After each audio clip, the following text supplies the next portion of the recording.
Hello, Fightful Faithful. Welcome to the Tuesday show that makes me so angry I want to stop doing this.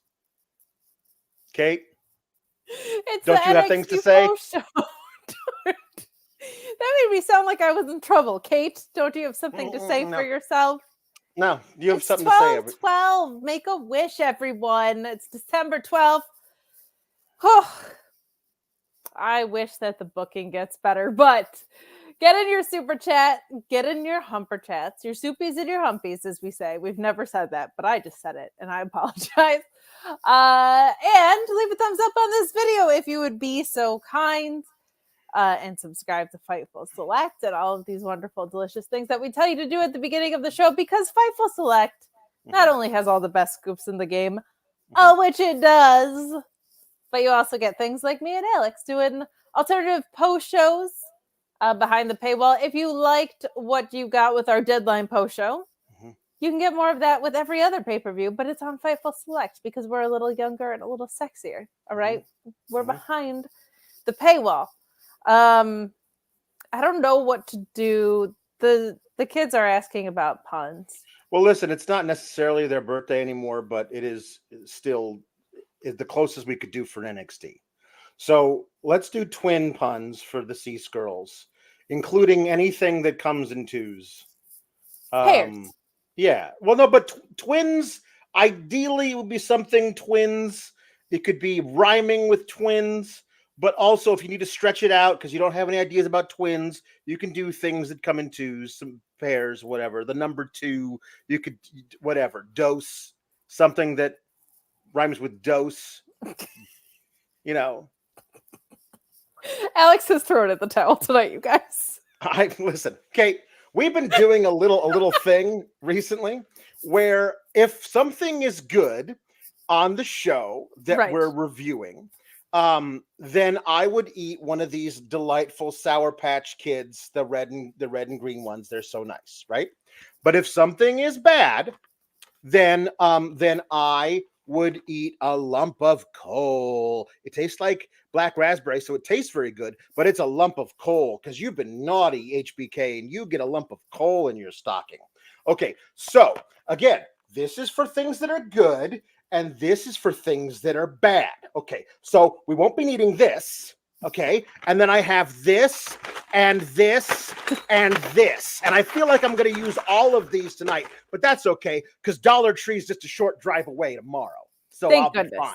Yeah, thank goodness, because you're gonna need to restock because we're not even halfway through the month, Alex.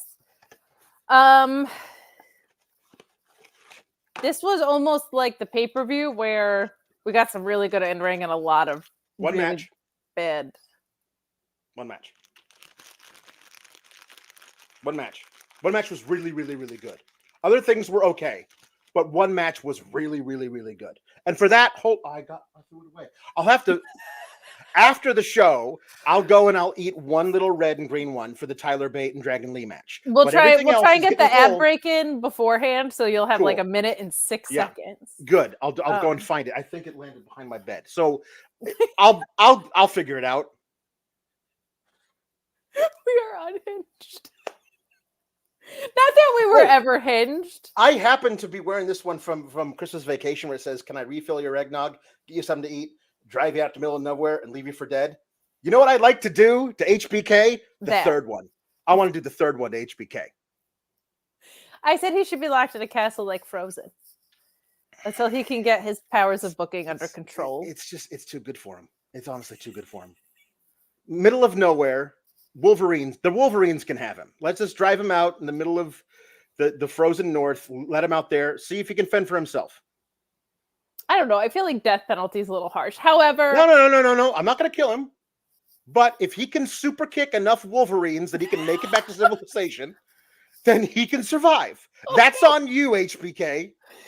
CM Punk's going to have to go out there again with his Bret Hart hoodie, and they're going to have like some silly little dalliance in the middle of a pack of Wolverines.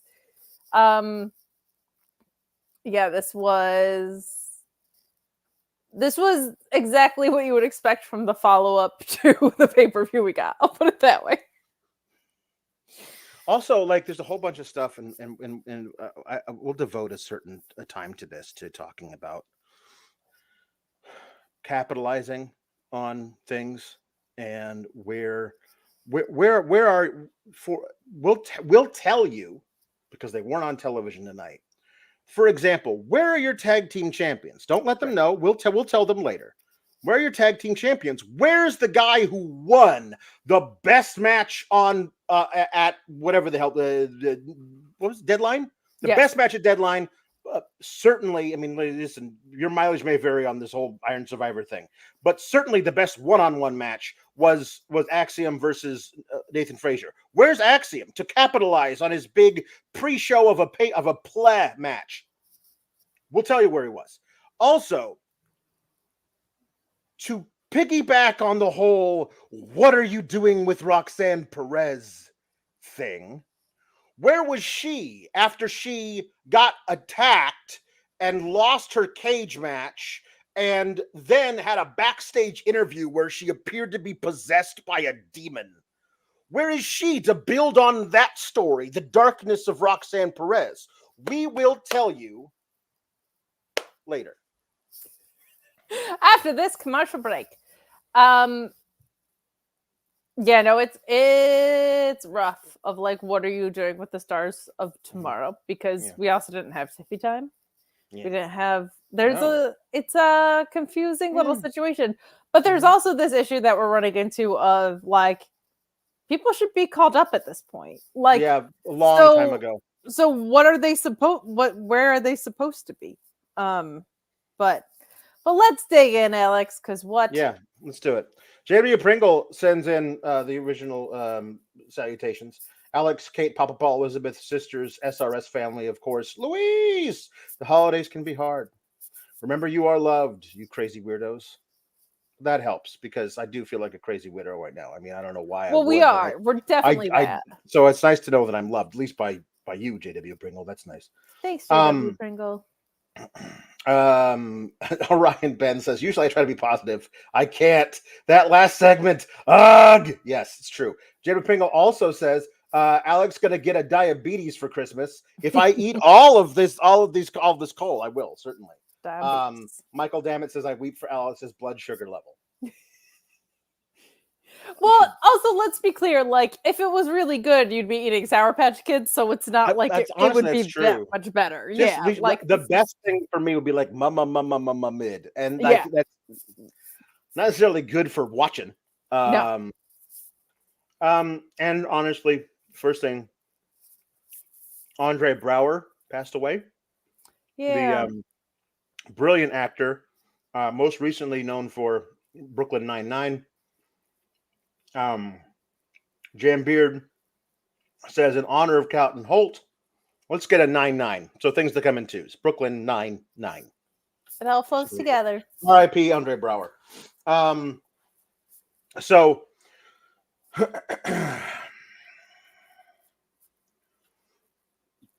Carmelo and Trick arrive at the facility together, and Carmelo and Trick is talked to by a bunch of reporters who are there to.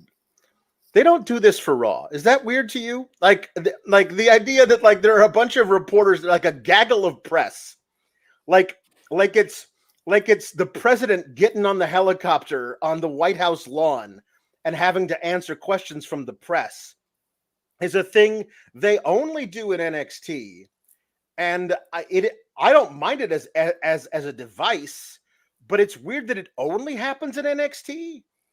Well, only at NXT do you have like a teetering on money laundering scheme and a whodunit with two guys backstage. Yeah, like it's a lot of very mystery angle heavy here at NXT. So it brings out the investigative reporters. But seeing that Trick was the one getting all the questions, Carmelo decided, without being weird about it, to just enter the building ahead of Trick. Let Trick finish up with all the questions.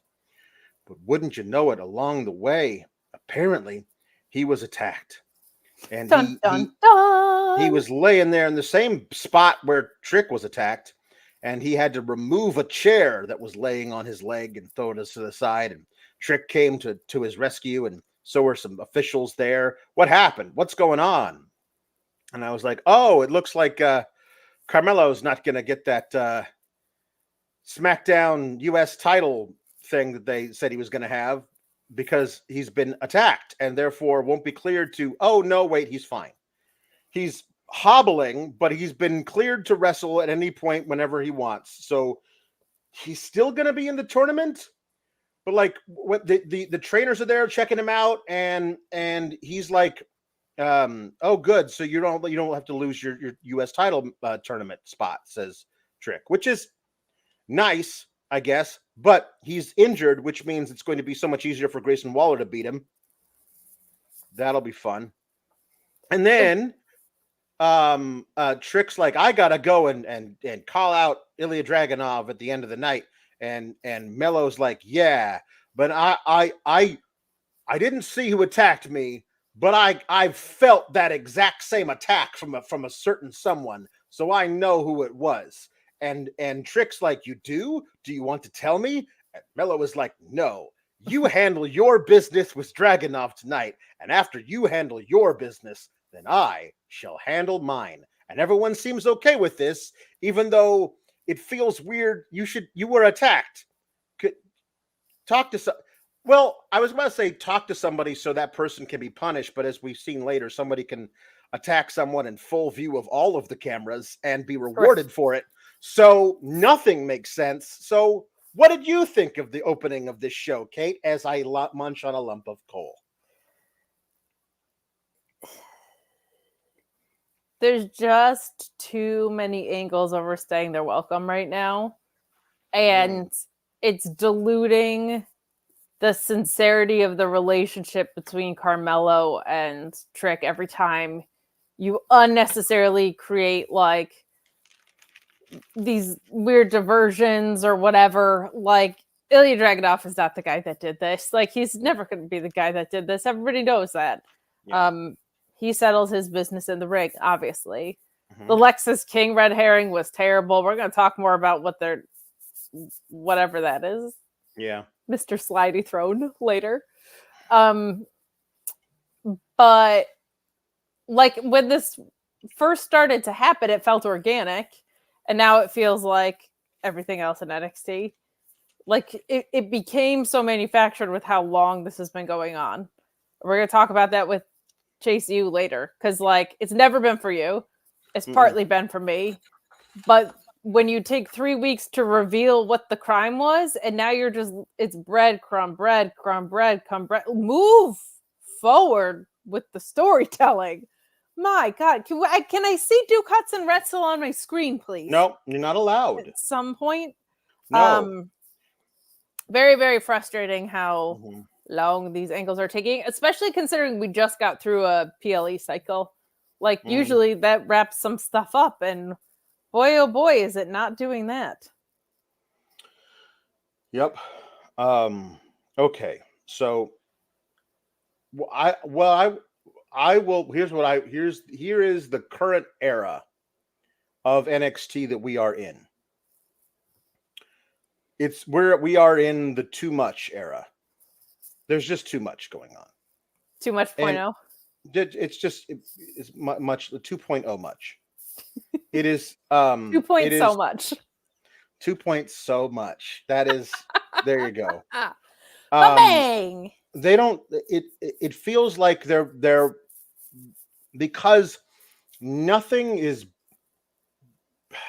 either it's such an outlandish story like the thing that they finished the night on, or everybody is not getting the proper weight to it because everything's spread so thin. Like the top of the women's division it feels disjointed. Like all of this is involved. And I would argue the people who should be at the top of the women's division aren't. One of them isn't on the show, and the other one is doing a mid-card feud. And I don't pretend to understand the machinations of why any of that is happening. But Cora Jade comes out to cut her return promo. Notable for the fact that I believe she was wearing a one-piece jumpsuit that was sewn together. Like the leather top is sewn to the pants. The pants were, I couldn't tell until I got closer to the TV. Are those jean shorts over leather pants, or are those leather chaps over jeans? I could never figure it out which one they were, but they appeared to be sewn to the top, and I had no idea if that was just a new fashion or something or whatever. But it was very distracting for me because I have the ADHD. And so I was trying to like concentrate on what she was saying, so much so that I literally turned away from the television, turned the volume up, and listened to it again. And she didn't really say anything. She just did some generic heel work. Like, were you all smooching 8x10s of me while I was gone? Kind of a stuff. And like, I don't know. I'll give it more than tonight, but the new edgy heel Cora is different than the old edgy heel Cora, but not necessarily anything that like ringing bells for me. You know what I mean? I mean, she's a big CM Punk fan, and he said nothing on NXT at Deadline, so maybe she was just, this was like a nice tribute to him to not really say anything. But it just, the thing is, we're so oversaturated in NXT with so many bad girl tropes that this just feels like another bad girl trope of like also like we have still, I'm so hot, I'm so bad, I'm so hot, I'm so bad. Like we saw Mandy Rose do it for too long. And one of the original queens of the I'm so hot, I'm so bad thing in this version of NXT is now nominally a babyface, but has changed nothing about her personality, her style, or what she does when she's on camera. But because she's hanging out with somebody that we root for, therefore, by proxy, she's a good girl now? Like, I've never been about that. Like, it's my own thing. The problem with that was it felt like it was supposed to go the other way. Like, it felt like she was turning Thea Hale heel because remember they went shopping and she was wearing dark makeup, which we all know means. We will talk, more about that. So Cora basically gets Lyra to come out to confront her about having been attacked by Cora. And then Blair comes out and Lyra is like, the two of you both know how to attack somebody from behind. And it just felt so damn stilted. And I don't know what it is that well, listen, by the end of the night, we'll see that they don't have any interest in making Lyra a strong champion. Because I was like watching this, I was like, well, we gotta do something to make Lyra a strong champion here. We really do. And because if I'm assuming that's what you want, but if that is, this is not it. Her like standing between them and trying to be like, which one of you is going to attack me first? It just didn't. She doesn't have an aura of like, you come for me and you're gonna get wrecked. I'm the champion for a reason. There's none of that about her. The way that she's out there in front of the people with it, I believe she has it when she wrestles, but when she's just standing there with a belt on her shoulder, it doesn't translate. So I was thinking to myself, what are we going to do with the presentation of her to make her feel like a really strong champion? And then by the end of the night with their booking, they told me we don't want her to be a strong champion. We'd like her to be very weak champion. And I think to myself, that doesn't do a whole lot for Lyra Valkyria. Why are you doing that? So it also actually, and I know you're a huge Chris Jericho fan, so you'll appreciate this. Mm-hmm. But I do like his. Well, I can't remember the specific quote, but he basically said, if you beat nobody, right, you beat nobody, right? You need to beat somebody to beat anybody. Meaning, like, if your opponent isn't strong in any way, and you try to beat them, like, it doesn't look great. It kind of goes the same way for your champion. Like, if your champion looks like a chump, the fact that they, like, hold on to their title doesn't really mean a whole heck of a lot. So there needs to be a balance of how do you make opponents look strong while keeping your champion looking stronger. And that is not like a new thing in wrestling. That's not. That's why the MJ Wade stuff was so maddening, right? Like, it's if you cut down your opponents and then you beat them, you didn't beat anybody. You beat someone who sucks at this. if your champion sucks at this, you have an even bigger problem. So it's rough because she's a new champion. It felt like an unexpected thing. She beat Becky Lynch for this title. She should feel extremely She should feel really special. She should feel really special. Like nobody else could beat Becky. Not on that run, especially. Like Lyra could. Lyra did. And they have not done a single thing since then. And there's so many follow-ups, right? Like you have Blair, you have Lola Vice. Like she should be the champion that everybody's coming after because there are people with contracts to come after her, and you really didn't do anything. So it's kind of frustrating, and it's weird that you have so many people with contractual title shots and you're not making her look good in between. Is just odd. Yeah. So it's just like, because then Nikkita comes out to like yell at Blair, and I was like, she was wearing like fabric that was tied to her hip and her ankle, but just floating. Yes. She looked like she was in a community theater production of Aladdin. Like everything was just flowing fabrics and very poofy. And I was like, I don't know what, this is a new thing. It's not what she used to wear. So she's back. Great. She's back. Cool. And she's coming after Blair. Who's coming after Lyra? You know who else is coming after Lyra? Cora Jade. But you know who else is coming after Lyra? Lola Vice. Eventually. I don't know. She wasn't on this show either. It feels like they put the Breakout at a glance title on Lola and had no plans for her to ever use it. So we'll get to that eventually. This is what I say, like, it's too much. Like Lyra coming out of Deadline, Blair Davenport wins the Iron Survivor. She gets the next shot at Lyra Valkyria. Lyra Valkyria, one would assume this early in her reign, puts down that challenger, has a tough match versus Blair Davenport, but wins decisively. Cora Jade then shows up to come after Lyra, not Cora and Blair at the same time, because it doesn't feel like you know exactly what you want to do with either of them, and that wishy-washiness absolutely shows in the product on screen, and that's unfortunate. It also is, to me, at odds with itself, that you have this much screen time for women, which is great, and this elusive of booking. Like, if you have, say you have Lola Vice, Blair Davenport, Cora Jade all coming after them, why isn't Lola Vice just winning a regular match tonight? Yeah. Like, why isn't, you know what I mean? Like, why aren't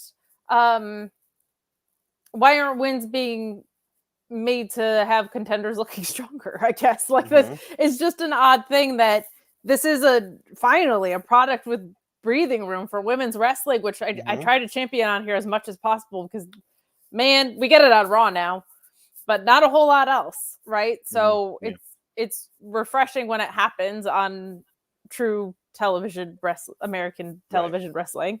But the way that's being utilized is a little bit confusing. Like everybody loves Kalani Jordan. Where's she? Yes. You know what I mean? Like there's if you have the time. Not everybody needs to be on every show, but like I would argue there are some people after after Saturday that needed to be on the show tonight and were not on the show. Correct. I would say there are two former champions in the women's division that should have been on the show looking strong. Yeah. And that would be a pair of former champions. Right. Twins one might say. Okay, so let's go.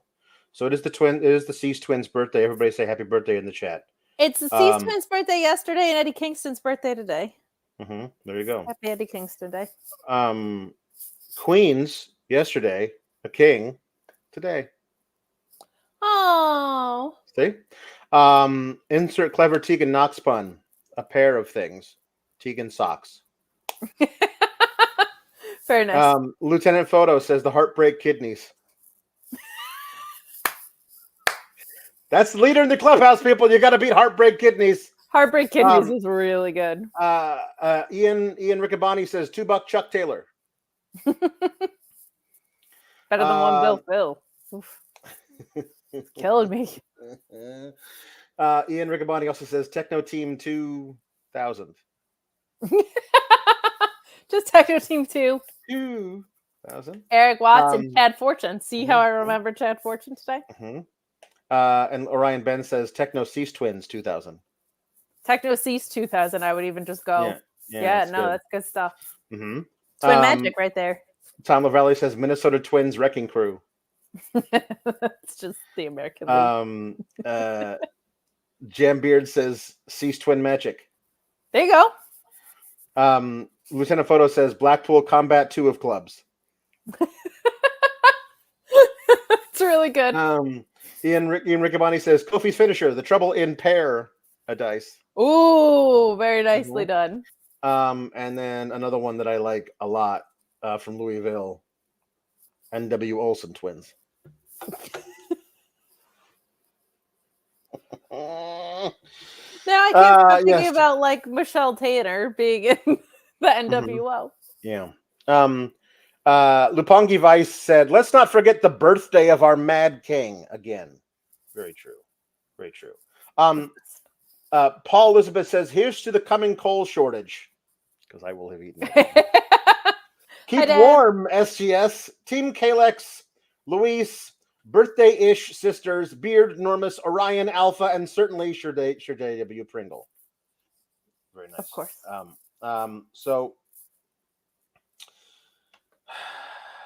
So on Saturday, Kate.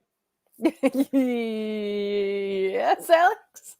After Briggs lost in the Senor Double Vest, after he lost in Senor Double Vest, after he lost, they can just attach Senor to like Mr. Money in the Bank and Senor Money in the Bank. Now he's Senor Double Vest. He's Hispanic. I mean, listen. So like I Double Vest lost in the Iron Survivor and was trying to get like, and so did Fallon, Horse Girl, and then B just trying to like buck up their spirits, but then the Metaphor come in and make fun of them.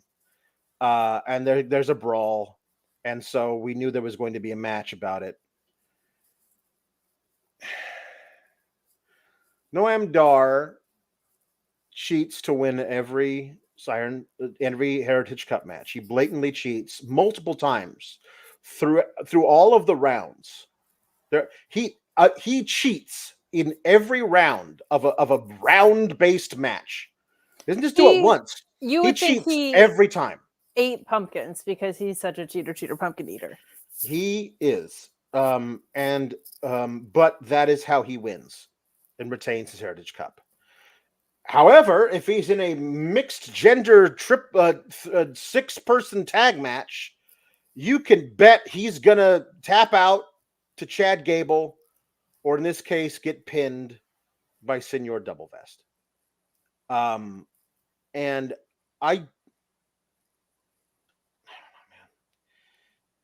you have Oro Mensah there.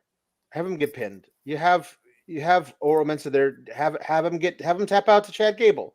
Because Chad Gable tapped out Noam Dar after Chad Gable had lost his one-on-one Heritage Cup match that Noam Dar cheated to win. Then they had the 6-person, during which Lash Legend body slammed Otis. But at the end of that, Chad Gable tapped out Noam Dar. And no mention yet has been made of Chad Gable getting another Heritage Cup match. But at the end of this, Double Vest hit a lariat on Noam Dar and pinned him clean, and now says, I'm the next challenger. And to what I would say is, I feel like you've got to beat Chad Gable to have that honor. Mostly because I hope Chad Gable would win that match, and I wouldn't have to see Double Vest in a rounds-based match against Noam Dar, where Noam Dar would cheat over and over again, and I wouldn't know who to root for, because I hate Noam Dar cheating all the time. And I also don't like the Double Vest act. So for me, do it for me. Have Chad Gable versus Double Vest and have Chad Gable win. Have Noam Dar win clean. That's what I would do. Because this is the guy he should win clean against, because all the lackeys. No. Briggs is big. Don't you understand? Big guy beat little guy. I'm saying you have people on the outside to equalize each other, right? That was true with Alpha Academy too. Yeah. But what's frustrating is when Chad Gable beat him, I was like, oh, sick, we're going to get a one-on-one match. And to your point, that hasn't happened. When this happened, mentioned it since. I was like, oh, we're going to get a one-on-one match. Was my reaction with this. Briggs is better than we probably get to give credit to because of the way he's booked, because of the way the matches are set up, because of the storylines he's in. Like, he looks pretty good in the Iron Survivor match. I'm happy for that. I was hoping they were going to set up something with him and Dijak because that was awesome. But I feel like the promo that we got out of them tonight about him like trying to expand his styles is pretty indicative of the fact that he's not going to win. Because like he basically said, like, it's out of my wheelhouse, but I'm trying something on. I don't think he's going to win. And like actively doubting him. I don't think that's going to work out for you. And then he was like, well, all right. Which, I mean, the best we can hope for is that it isn't going to work out for him and Double Vest sees the error of his ways and trying to branch out and gets back into the tag picture with Beej. Otherwise, he's going to resent the Beej for doubting him and we're going to break up another tag team. Not that I really care about this particular tag team. It's just like overall, the whole like, let's break up all the tag teams thing is kind of... Well, they made it through that whole Hallmark movie and ended up reuniting as friends. They did. Somehow they did, didn't they? Oh, and also another thing of note in this particular mixed tag match is that Tiffany Stratton came out to like attack Fallon during the match.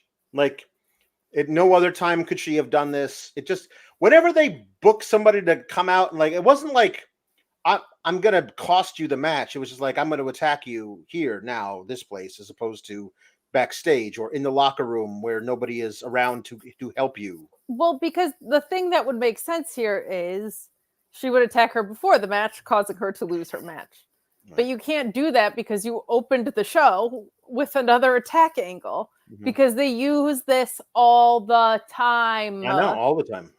They never expand outside of any of the tropes they do. And it's so annoying. We're going to talk about the women's tag match later and how that's the same trope too. Like, but this backstage attacks up. Now, like, I liked when, admittedly, like when they get self-aware about the parking lot attacks, like that kind of stuff makes me laugh. But like when you go out of your way to handicap your own product and things that would make sense for it, it's not fun. Like Tiffany should have taken her out here, but you can't do that because 10 minutes beforehand, you had the whole mellow trick angle. So it's like just you have a team that's called creative. Dare to be such. No, that's not really their wheelhouse. You understand? It's not really what they do. So yeah. It's very funny to me that we have somebody, Jambeard says, oh, speaking of Ian Riccaboni, I saw on Twitter the other day that he was in the first Home Alone movie as the pizza delivery guy. I don't know if you're making a joke, Jambeard, or if you were taken in by a very elaborate ruse, because when the first Home Alone movie was being filmed, Ian Riccaboni was 2. So I feel like he wasn't. No, I saw that going around Twitter too. It's not really him, but it looks. But just a straight up, all I did was like Google Ian Rick just before I started figuring out, did he have another name he was known by as an actor before because it's not Ian Riccaboni in the. That doesn't mean you didn't crush Ian Riccaboni birth date. Oh yes, he was born in 1987. So you still crushed the illusion. I mean, he does look just like him, though. If you see the screenshot that got posted, you're like, that's got to be his dad then. Like, there's no way. Like, he looks just like him. No, but we do need a sequel that is called Home Alone: The Riccaboni Zone. Obviously, but Nigel McGuinness has to say it.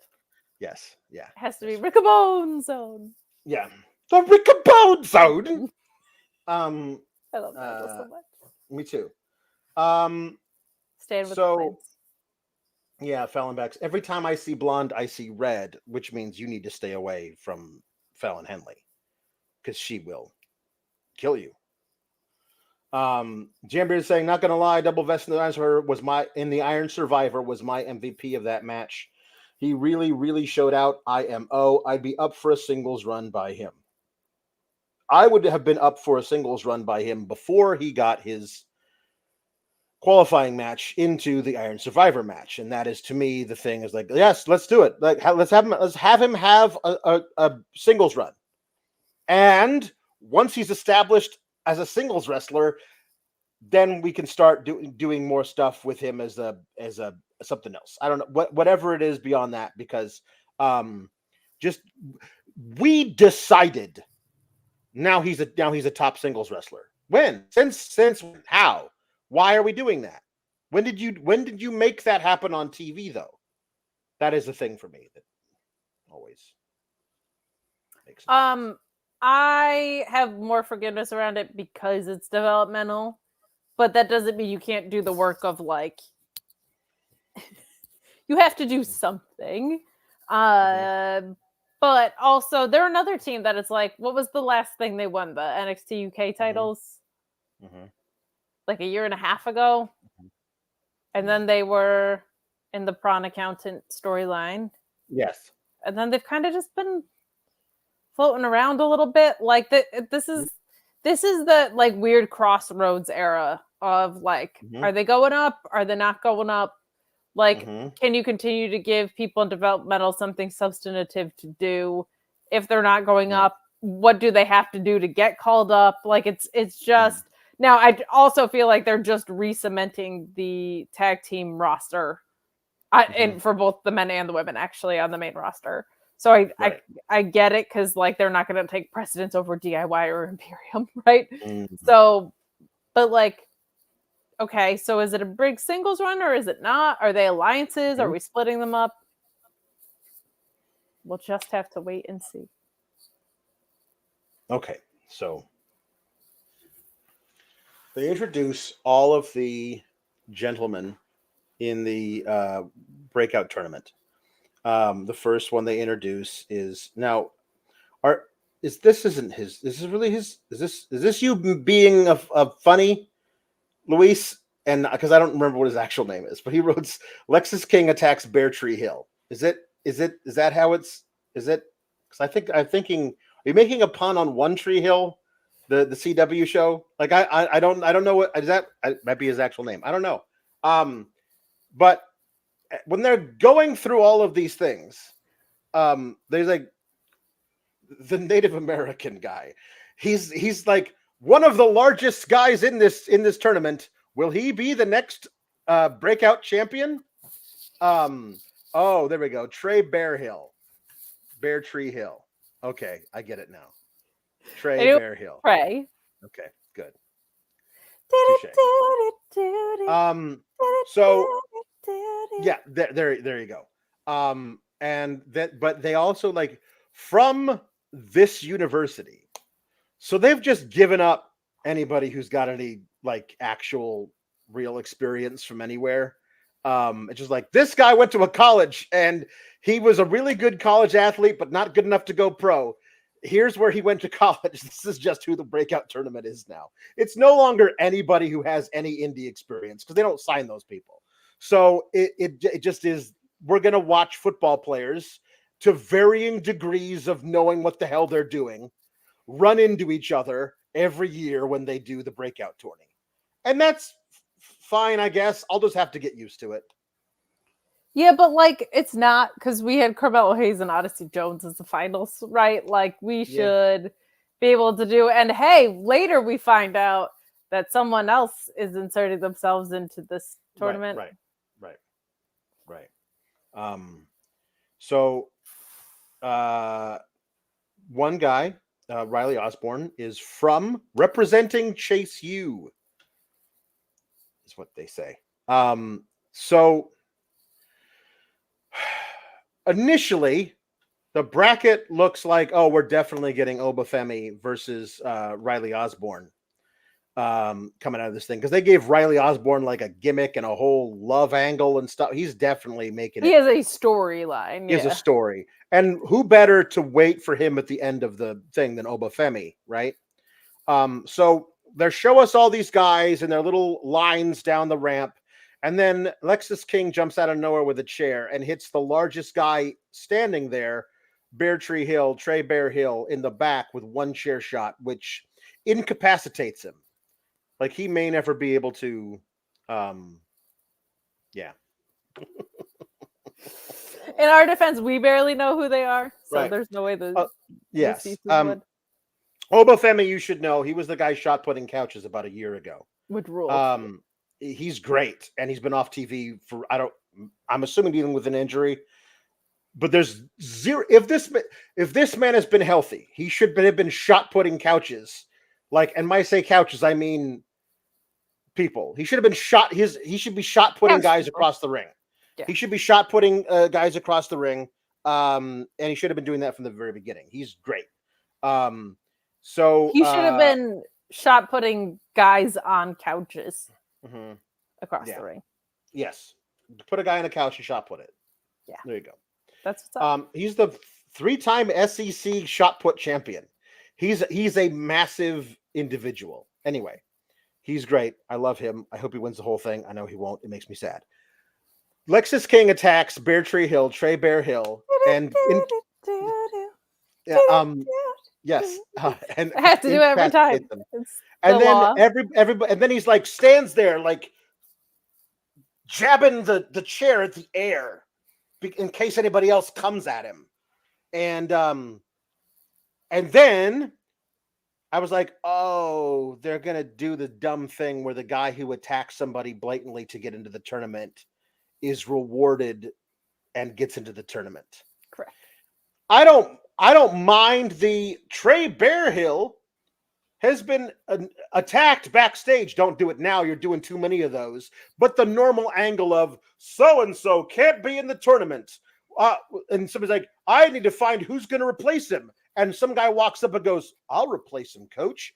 And that guy gets put in the tournament. We find out later that was the guy who attacked the guy where nobody was looking. Okay. Lexus King did this in front of everybody, literally all of the cameras and all of the people. And Shawn Michaels' brilliant idea is to, through Ava Raine, who now is his public-facing person, says to Lexus King, you're going to be in the tournament. You're going to replace him. It's official. All those guys wanted you in the tournament so they could kick your ass. And I'm like, they could just do that anywhere, at any time, and not reward a guy for assaulting a man to get in the tournament and put him in the tournament. Checkmate. I want to know how Ava Raine got this job. Like, her resume is former cult member. Yes. Like, what on earth is she doing as GM? Or an enforcer or whatever. You know what I'll bet? I'll bet her dad got her the job. It's so typical. So typical. Moving up from the mailroom to the vice president's suite. It's probably her boss is friends with her dad. That's what you gotta work for. You always gotta look out for those upward social climbers. So true. Lexus King is now in the breakout tournament. He is replacing Tree Hill, the very man who he attacked it. And he will I've be been winning. told by the chat the Paula Cole theme is Dawson's Creek. So I retract my do-do-do-do-do's. I don't know what the One Tree Hill theme was. Hold on. I know there's someone who is very specific to the do-do-do-do-do's. That is what you get for jumping on taking my territory. This is my gimmick. The doo-doos are my gimmick. But so it's a totally different doo-doo. But no, I play the doo-doos around here. No, I'm first chair doo-doo. If anybody else is going to play a solo on the doo-doos, it's going to be me. All right? You keep it on with yourself over there. If there's a dada, if you got to do a dada, you can do the dada. But I'm doing the doo-doo. All right? Okay, you can do the do. Did it do. Was that what it is? So where the hell were you? Because it seemed like you were late. I don't have the sheet music in front of me. All right. First chair doo-doos. Do. Thank you. Great to see you. We'll see you for your birthday on January 1st. All right. What's the One Tree Hill theme now? I don't know. We got the first round match is Miles Bourne, who again is a person. Like, he's not just a faceless guy in the tournament. He's a guy who's like, he's been walking around on TV for months now. They put him in a first round match versus Obafemi.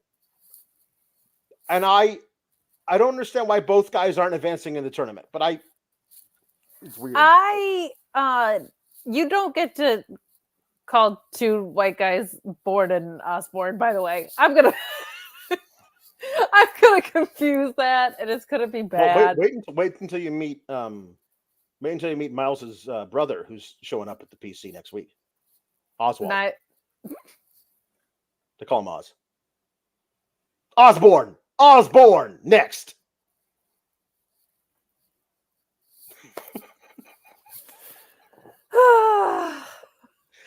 Oh, we have fun. Okay, so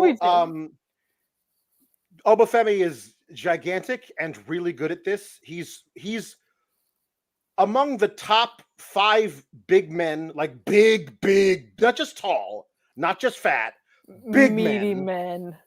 He's among the top 5 that WWE has signed to them anywhere on any of their rosters currently. He's really good. He's got great footwork. He's agile. He's incredibly strong. He's got a great look about him. When he talks, you can feel the earth rumbling. Like, this is some really good stuff. At the very least, he should be a top heels heavy. At the very least. Like, I don't know. I don't know. He's been wasting away doing nothing in NXT. Like, just right now, do it. I don't know what you're going to do with him, but do it now. He's great. But he beats Miles Bourne with a pop-up Batista bomb. Yeah, this was sick. Like, he's great. So good. So good. He's fantastic. I feel like I don't know what rocket you strap to him, because I don't think it's necessarily a title yet. But like, you've got to make him feel important really, really fast, because he's that good.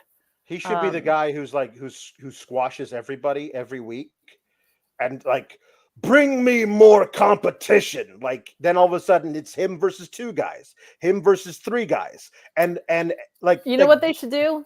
He should squash so many people, and then Braun Breaker shows up, and it's the first guy who is just kind of like not that affected by Braun Breaker's spear, where it takes 6 spears from Braun Breaker to mess him up. And not no selling it, but just not that like, affected. Kicks out, pops right back up. He kicks out of the first spear at 1.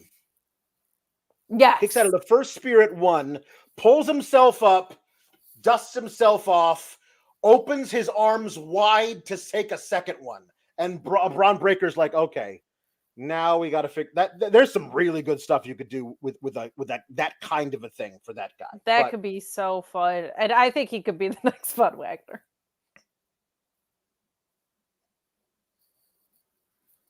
Oh, sausages.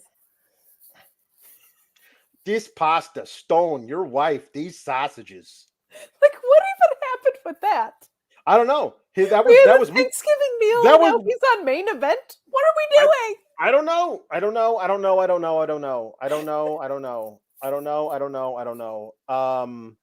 My Jambeard says Miles is the younger brother to Evan, son of Jason, cousin to Oz. Welcome to the House of Bourne. What about you could have like a little airborne situation, right? Yeah. Yes, the Rock's daughter is the GM now. Yes. A sport fan forever. So that's the first thing. I believe the thing we do. The pop-up backdrop driver was really great by Oba. He's amazing. So I'm gonna save the Lyra thing backstage, and the thing with Yeah, I'm gonna save that. Save that for later. We got the Tiffy interview. We did get a Tiffy interview. Thank God. Yeah, what she just said horribly denigrating things about Fallon Henley. All right, but that's what she should be doing. Toodles. Mm-hmm. It was fun. It was good, but then we're getting Fallon. That's when she says that she's going to see red against Tiffany, and then they're going to have a one-on-one match next week again. I don't know. I don't know. I hope Tiffany wins, and then I hope. Well, I guess I can't. They already have too many people going after Lyra Valkyria. Like, there's just too many people who are involved who are orbiting that, including a stalker that she has now. Like, it's just. I feel call her up. Because call her up. I think she's really good, but I kind of want Blair Davenport to win. I think I'm just really interested in the possibility of a Blair Davenport title reign. And it would be cutting Lyra's legs out for under her, but they do that with every women's champion. They do that with every women's champion. Every women's champion gets her legs cut from under her. And I would say they proved to you tonight with their booking that they have no problem making Lyra Valkyria an incredibly weak champion and having her lose in her first actual real title defense would make sense. Yeah. You know what? I would not even know where to start if I was to bet on such a thing. And I would need help figuring out what the odds are. Yeah. Because the booking is so sporadic. You know where you should look for help with bets? Online. Oh my God, that's such a great idea. I wonder if there's a specific resource that Sean Ross Sapp could tell me about. Could be. That could help out with such a thing. BetOnline.ag is the official betting partner of Fightful. 100% of the time when you get the odds from Fightful, they are coming from BetOnline.ag. And it's not just wrestling, it's not just MMA and boxing. It's football, it's basketball, baseball, hockey. They have the earliest lines. You can bet big with the high limits and rebet functionality. They have the fastest payouts with winnings paid in minutes and the industry's best bonuses on every qualifying deposit. They've been trusted for 25 plus years. It's not some fly-by-night company. BetOnline AG has been there. They've done that. In addition, they're trusted by millions. They've got VIP rewards programs and a ton of popular games. BetOnline.ag, that's where I go to make my bets. That's where I suggest you go to, my friends. Please just bet what you can and bet responsibly. You were so right about looking online. Yeah. And that's the place to go. Mm-hmm. Okay. So here we go with the first thing and only thing that deserves one of these. Dragon Lee is the champion. And unlike with Trick Williams, it seems like they're not itching to put the title right back on Dominic Mysterio. Yes. So, great. Great. Dragon Lee's a champion. I will say, Jambeard points this out. Let me get this straight about the North American title scene. On the NXT PLE, a Raw star lost an NXT title to a SmackDown star. That is an accurate depiction of what has happened. It does feel now with he's already defending again next week. He defended tonight. We'll talk about that.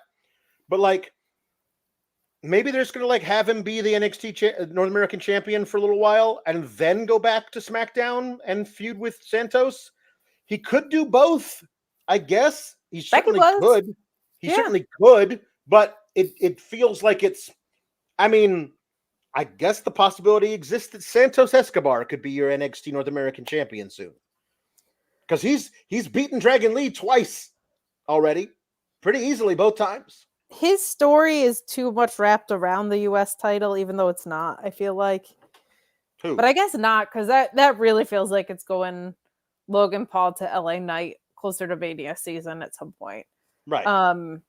Because Santos could easily beat Bobby Lashley in their second round match and be in the finals of that tournament. But Kevin Owens is winning that tournament. So the broken-handed Kevin Owens, even broken-handed Kevin Owens. He's only got one hand, don't you know? I've heard that several times. Actually. Yeah, so we'll see. I like that they did this for the reasons of I don't want to see Dominic doing this, but also for the reasons of that's the workhorse belt. That should be the title that's defended. It really does feel like it was going to Mustafa Ali. It was going to Wes, and so they put it on Dragon Lee.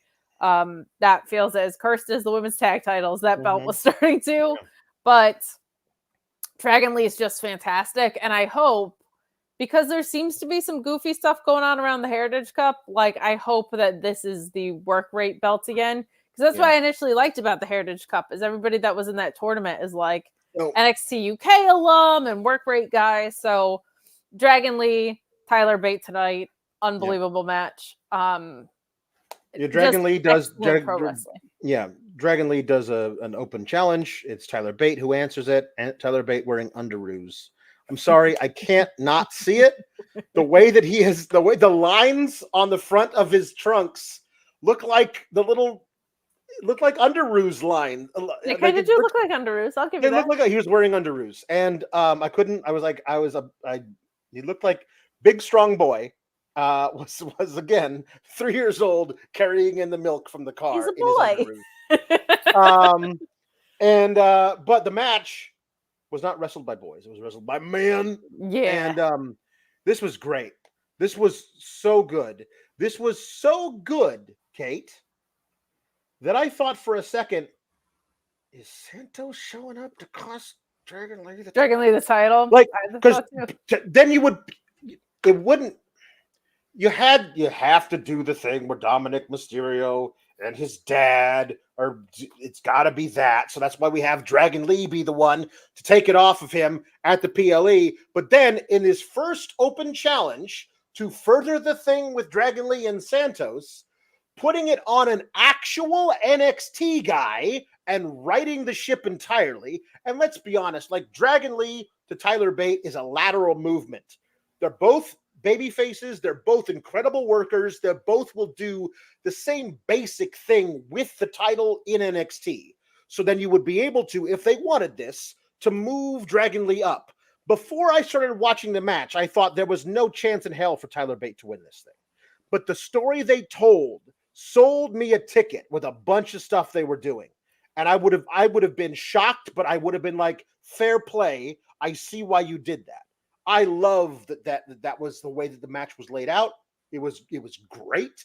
And he wins with the Destino. I'm not going to call it whatever the hell, Operation Dragon or something. It's the Destino. That's what he wins with. It's great. When Bate went for the Tyler driver and it got reversed into, was it a Hurricane Rana or something? Ridiculous. Yeah. Just so many. That was where I kind of initially bit. I was like, he's got him up. But this match was, you don't get to do this. You don't get to have this match beyond the rest of the show. Like, this is excellent pro wrestling. This is not good. This is not great. And then, we'll talk about, there was another match scheduled that they told us was going to be on this show that I was actually excited for and did not happen. So like they you know what I mean? Like, yeah, that was the next match after this. And like, that was an odd one. Though cleverly done, honestly. This is one of those matches that you intentionally go to seek out and you watch over and over again because it was great. Like, I can't sit here and call spots because it's what happens when you have a strong half techer, half just really great wrestling foundation guy against someone who is a fantastic and logical luchador. Yeah. In the ring doing what they do really, really, really well. I say sometimes, like, we criticize a lot of the creative, but like there's a lot of times where we have so many great matches to talk about in a week. I'll forget stuff that's great. And that's almost like an embarrassment, like one of riches. But excellent pro wrestling, you never forget. This was excellent pro wrestling. Definitely seek it out because it's just it's just what pro wrestling's supposed to do and be. Like it yes. sold me several tickets too. Like that thing is so magical that you said of like Tyler Bate doesn't have a shot in hell of winning this. It's just a random defense open challenge. I thought it was going to be a lot of fun, but I was like, nah, he's not winning it, obviously. Yeah, but it'll be a really good match. I was like, but I was like, maybe because that's magic. That is the magic of pro wrestling when it's done right. Yes. So this was excellent. Loved it.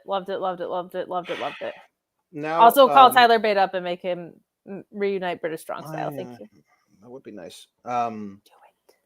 So then they're calling Catch Point are now the No Quarter Catch Crew.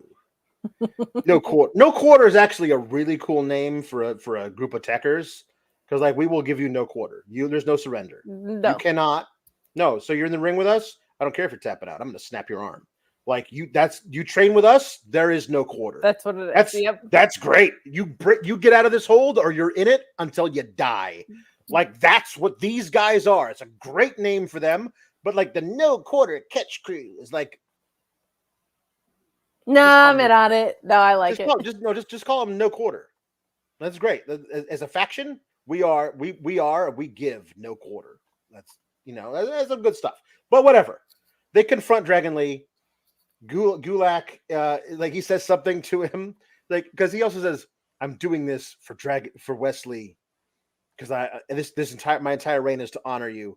And then Gulak's like, "So just to be clear, not just tonight, but like every match is going to honor Wesley, the guy who's injured." And then Dragon Lee says something to him in Spanish, like if you spoke Spanish, you would know what my answer was. Like, okay, cool. That was really weird. He was like, "I don't know, so." I don't speak Spanish though. I've thought about it, but I don't. Next week, we're gonna get one of No Quarter Catch Crew versus Dragon Lee, but they won't tell us yet who it is. I'm assuming it's gonna be Dempsey. It can't be Miles Bourne. That dude lost tonight to Obafemi, so you're not giving him a title match next week. Holy crap, they're giving him a title match next week. I was like, oh yeah, David Kemp exists. Forgot about him, huh? He has not done anything in a long time. No Quarter Techers is right there. That's a good call out. I am Ben. Pushing the Techer agenda. I'm excited about this. Lee said in Spanish, "I will be hosting an open challenge every week." That's what Louis says. He translated it for us. Thank you, Louis. Yeah. I would love for it to be Drew Gulak, man. Like that would be so much fun. That would be great. Are you kidding me? Sure. But I don't think it is. I think it'll probably be Dempsey. Me too. I guess. Hey, Eddie Thorpe getting his match versus Dijak, because Eddie Thorpe cost Dijak in the Iron Survivor match after Dijak kicked Eddie Thorpe in the face. Correct. So, the match started. Well, didn't actually start. There was a brawl. During said brawl, Eddie Thorpe reversed an Irish whip, and the corner of the ring steps went directly into Dijak's temple. Like a really scary spot. I was like, where did he get color? And then I went back and watched, and like he got whipped into the corner of the steps. And I was like, if that was like a little lower, that would be really bad. So they get in the ring, and Dijak slams him into the turnbuckles, and the turnbuckles explode and fall apart. And then he picks up the turnbuckle thing and hits him with it. DQ. It was because he was busted open. I was like, is this like, did the turnbuckle cut him open on the side? Before I realized, like, it was actually pretty well. I almost was like, did he just, because he's so good and such a professional, I was like, can he not go? And he just pulled off this turnbuckle thing as a way of filling time. Like, but then I saw 900 referees come out, and I was like, that is not the case. But I was like, maybe he realized he can't have this match, and like, because he's that good and he's that experienced at this, that he would figure something out like that of like, I can't go, but I can further the story on the spot kind of thing. But then I saw like literally 9 referees, and I was like, there is never an excuse for any of you to have your backs turned. If all of you could be there at once. Ramo has a good shout. It's probably going to be Eddy Thorpe versus Dijak in an NXT Underground match because Eddy Thorpe won that one time versus Damon Kemp. They might do that. It would be a really fun thing to see Dijak do that. Yes, that would be. But I always watch, whenever I see something like this happen, I'm like, well, figure out who on the ring crew set up that corner of the thing, because that person needs to be fired. I don't buy for a second that Dijak slammed him harder into the turnbuckle than the thing has a capacity to withstand. That was a poorly set up ring. That's what it looked like. Isn't that, you know what I mean? Like, my brain doesn't go to, oh wow, he must have hit him so hard into the turnbuckle that the turnbuckle just snapped in half. I go, somebody didn't tighten that right. You know? We do have to give a shout out to Dijak for True. You know what? Thanks, Dijak, for the segue. I'm going to tell you guys to subscribe to Fightful Select. You know why? Mm-hmm. Because you get scoops, and if you're a spoilers person, you get spoilers too. But they're hidden. They're hidden down the page. Now, here's the thing: if you're a wrestler who is subscribed to Fightful Select, you're going to want to read those emails because you're going to see things. Like who might come and interrupt you in your match. And the fact that Dijak shouted that out is hysterical. Sincerely made me laugh, and also made me like just have this moment of, I don't know why it was so satisfying, but I was like, all the nerds that come after Sean and are like, you're in the fake news biz. I'm like, you know what? Come get this retribution. All right. Dijak is a subscriber. But I understand your point. I kind of liked how vicious the turnbuckle spot looked because of what accidentally happened. Like, it kind of felt to me like that guy slammed me into the side of the steps. My head is busted open. And now I did whip him this hard into the turnbuckle that it came loose. But I get where you're coming from. And normally that spot doesn't feel as good. But Dijak having been cut open on the side of the head kind of made it a little bit more believable for me. Yeah. But I want to see it, to your point earlier. Like, I want to see the match. Yeah. So this is where we used our head of research, Luis Polito, who brought an idea to us, and I asked him for the exact number of days. The Shield, from their debut on the main roster until Seth hit Roman with the chair, 567 days. Chase U, well over 700. Why do the good things die young, Kate, and the bad things last forever? Part of the reason they're good is they don't overstay their welcome, right? I guess, but the Shield had some time left in it. They did, but like at the same time, they did a lot already, right? That's true. It gave birth to a lot of really good stories and good individual trajectories. Look at them. Look at all of them now, literally. My complaint with Chase U is they are doing nothing. They are they held the tag team titles for like a minute. I am so sick of thinking that Duke Hudson is such a potential future star for them, and he's just walking around with an MVP trophy, having great comedic timing and sketches that go nowhere, while Lexus King is inserting himself into tournaments and boring me to death. Like, not good. Not good use of your talent. And even being partially in on Chase University, I'm like, this has been like 6 weeks now.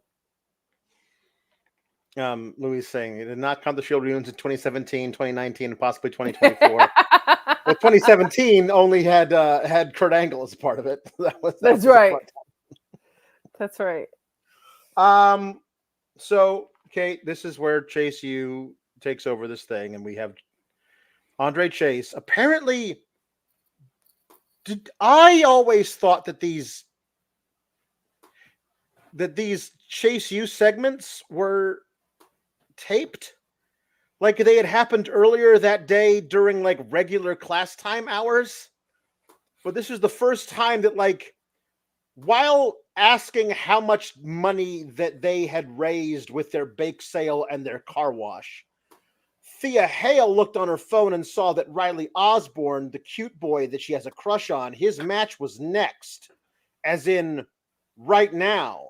And she was like puppy dog eyes to Andre Chase, who was like, get out of here. You can go and watch your the guy you like have a match. I was like, wait, this is happening right now?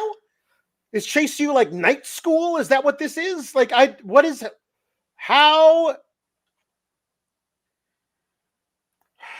I don't understand why we need. So here's the good news. I think this is probably the story for our tag team champions. Like, I think we're getting very close to Chase U having to get money in some dirty ways. And I do think that the D'Angelo family is going to be involved. And I think that could get very fun very quickly. But it taking 6 weeks to get there is ridiculous. And also, why are the students this involved in the solution to a crime that was committed by the head of the school? Why is Duke Hudson holding up to his MVP trophy so hard? Like, I just want to see Duke Hudson wrestle so much. No, we can't. The university also is right next door, apparently, to the NXT warehouse. Like, they are in an adjoining parking lot. That is how close the most dangerous one. Yeah, it's true. So at the end of this, Kate, Scripps comes in with a briefcase ostensibly full of money to pay off Andre Chase's debts, but now he's in debt to a different criminal syndicate. I don't know. I mean, like, that is the implication here, but I don't. It feels, slightly, I don't know, racially charged to assume that the black guys are in some kind of criminal syndicate. But it does feel like that is that they are implying here with this. And at this time, I will let you talk while I down the entire box of coal. Okay, the funniest part about this was the last thing I saw was Thea Hale flirting. And I ran out of the room, I think, to get my dinner, and I completely missed this part of it. You could have just completely lied to me, and I would have been like, what? No, so true. So true. What? Mm-hmm. This is what they have for Out the Mud or whatever? Yep. Oh, my God. This is One awful. of the students will find a flyer announcing the NXT Dusty Tag Cup. Chase Q's first opponent will be Out the Mud. Calling it now. Almost certainly, this is a true statement. There is a crime family already established on this show, and they have the tag belts. Right. You have the Dusty Cup. Do that. Yep. It's so true. I don't even know what the hell's going on. Why they would assume that Scripps is actually some part of some kind of criminal syndicate. It's me. Oh, I'm behind the whole thing. Oh my God, it's been so long since we've seen you, Scripps. Andre Chase is in debt to me. I'm the real Scripps. I was the one who loaned him the money. The Vig is going to kill him, but I'll tell you, I owned him the money at a crazy rate. This is me. I'm now a bookie. This is what I do now. Well, I mean, you were a part of NXT for a while, and I know that salary is not that great. It's not great. So, yeah, you got to make ends meet somehow. I sold all of my feather boas, and then I used that capital to start handing out loans to idiots who run colleges. Scripps, I don't know if I like this life of crime for you. I mean, I guess I kind of it's going great. It's going great. Honestly, you would not believe how many idiots run colleges all over America. It's crazy. So I'm loaning my money exclusively to idiots who run colleges, and at this point, it's like well into the hundreds of people that I've loaned money to, and they're paying it back because they know if they don't, they're going to get Scripps paying them a visit and breaking their thumbs. I would normally say that fraudulent behavior is not great, but you got sent so many places that were not the places you were told to go. That's right. So I feel like when fraud was perpetrated against you, this is kind of your redemption, not a redemption arc, but like a revenge arc, and I'm here for it, to be honest. Like, I get it. Yeah. No, I'm just trying to make ends meet because listen, I'll tell you what, that the HBK, he still owes me money. Like, I'm still waiting. I mean, I asked for my release, but I wasn't granted it, so I'm still supposed to be getting paid. But I haven't seen a check in months. Oh, that seems shady. I wonder if he doesn't even have water backstage. This guy's running these indie programs. They don't even have water backstage. They don't even have cases of water. They don't even have cases of water. Shawn Michaels is making us bring our own water to the venue. I'm telling you, this guy, he's running some rinky-dink fed out here, and I'm telling you, Zack Ryder is gonna come back in and throw just a tantrum about it. I tell you, woo, woo, woo. You know it. That's what he's gonna say when he fights Shawn Michaels. That is what he's gonna say when he fights. Well, I missed it. You kind of trailed off at the end. What was the catchphrase? Woo, woo, woo. You know it. Got it. Well, are you looking to expand beyond idiots running colleges? Are there any other idiots that you're looking to give loans to? We're not ready to expand. It's a niche business, but we're doing really well for ourselves. I don't want to spread ourselves too thin. I say ourselves. I do have a lot of fellas who are going around collecting the money for me. There's not a lot of overhead. It's basically just, me and a few fellas who used to be in the business with me. Hillbilly Jim, he's a guy, he's one of the leg men out there doing stuff. And so many of them are dead now that I don't recognize if it's really them or not. Sure. But I was trying to get Big John Studd, Akeem the African Dream, trying to get him involved. Mm-hmm. Most of these guys, I'm assuming, are actually dead, but it's fine. It's just their kids that are doing it for me because I still have the phone numbers. So they were trying to book Yokozuna in Saudi Arabia. So that's right. You're not the only one that's had confusion about that. Well, yep. I'm sorry you've turned to this life of crime, but I'm glad it's working out for you. I don't know if I would. For me, I'm living the dream. Sure, I just maybe wouldn't recommend like coming on podcasts and telling everybody about it. Everything's on the up and up. I mean, I am a registered loansman with the state of Florida, and we can do it. Basically, everything's legal here. Oh, if you're in Florida, you don't have to expand at all. Yeah. Like there are plenty of idiots that run colleges to loan money to. You're killing it. You're fine. Yep. You're set. Okay, we're good. Okay. Best to the fam. Thank you. All right, gotta go. We're trimming the tree tonight, so I got to go down there with the grandkids, and they're stringing up popcorn. They're gonna poke each other with pins and stuff. It's terrible. The other little hooks you hang the ornaments on the tree with. One of those kids got him up his nose. Like it's crazy down here. No, it's like honestly, a hardcore match. Well, the apple doesn't far from the tree, so I gotta go now. Bye. Okay. What happened? My internet's been terrible. You know this, Kate. My internet's been terrible. Yeah. Last night it was a mess. I had to reboot my entire router, and it took forever to get back here. What happened? Oh my God! Scripps came by, and he's turned to a life of crime. He's been so obsessed with these conspiracy theories. Yeah. That he's now the one. It turns out that loaned the money to Andre Chase. Huge, if true. I mean, honestly. Scoopsters. That's suck crazy. It, Sean. I must be. So what? Anyway,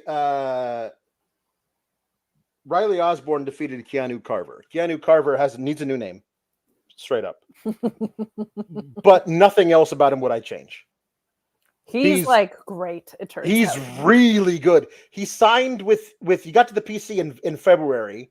It is now the beginning of 8 months. 8 months this guy's been training.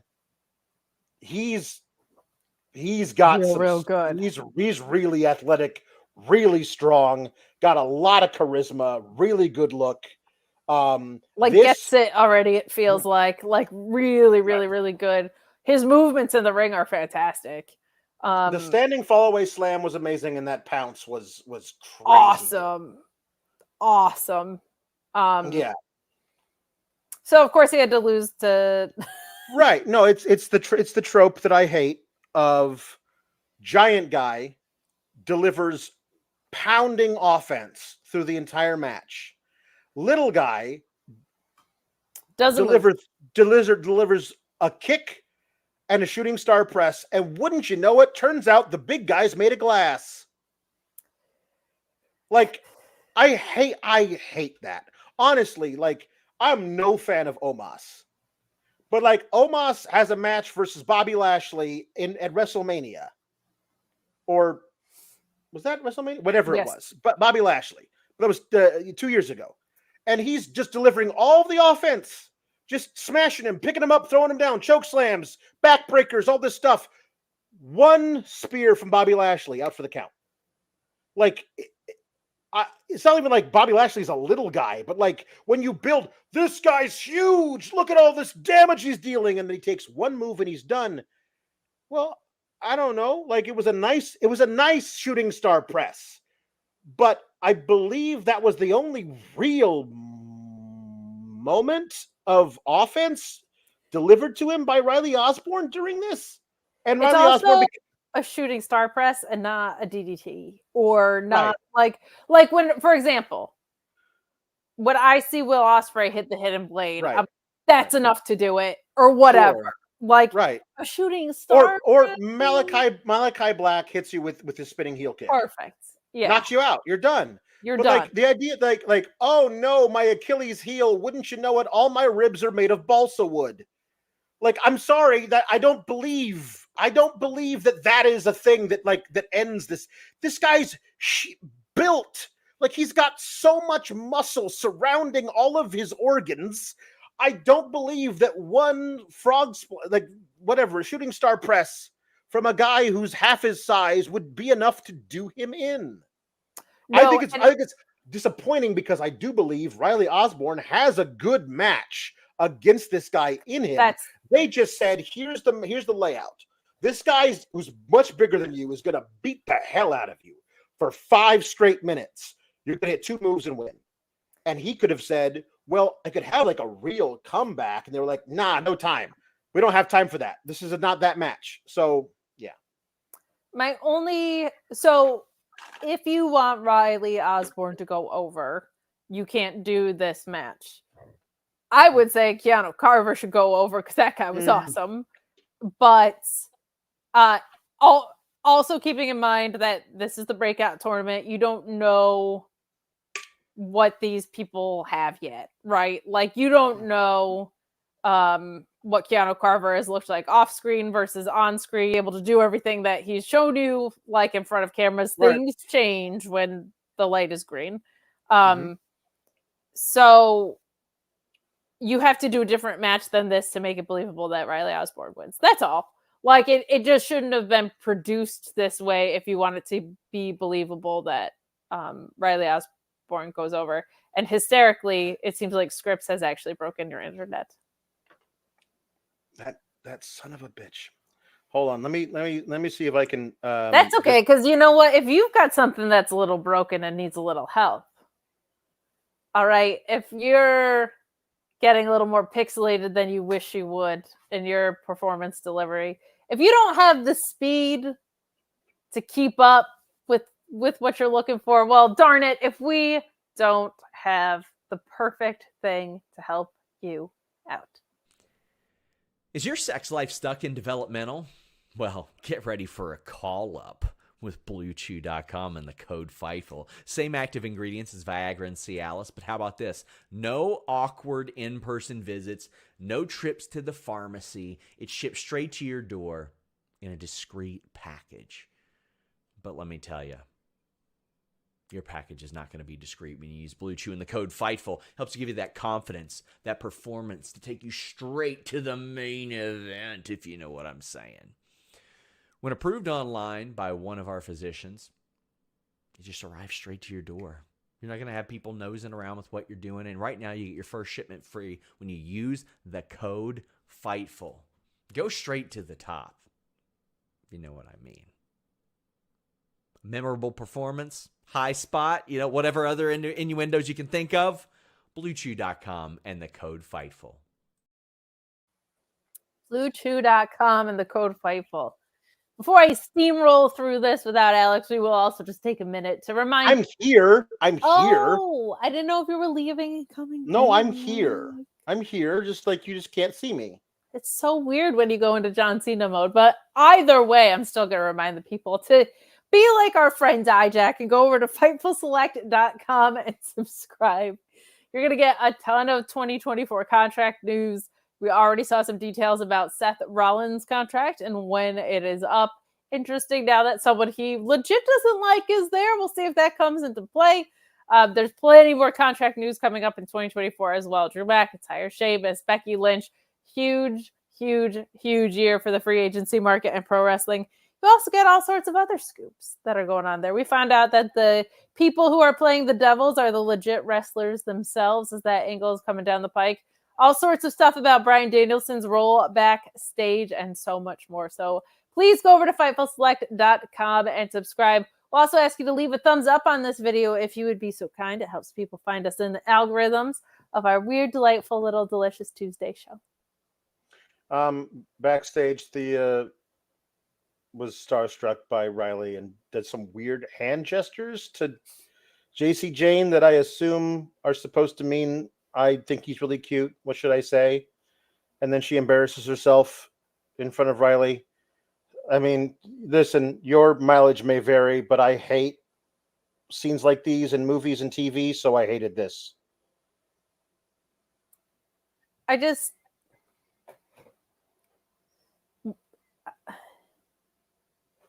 Why? Like, what's gonna come of this? Her and him are gonna get together, and then JC Jane's gonna get mad. He's gonna be the one to fix things at Chase U, and Duke Hudson's gonna get mad. Like, that it's one thing to not like the Chase U stuff. It's another for it to be such small increments every week. Like, get this shit in gear already. This has been going on so long. And while this is happening, by the way, this is a good time to bring this up, because while this is happening, Tony D and Stax are having a non-title match on Level Up, a show that airs live on Peacock on Friday, and you can't find again on that network for like months.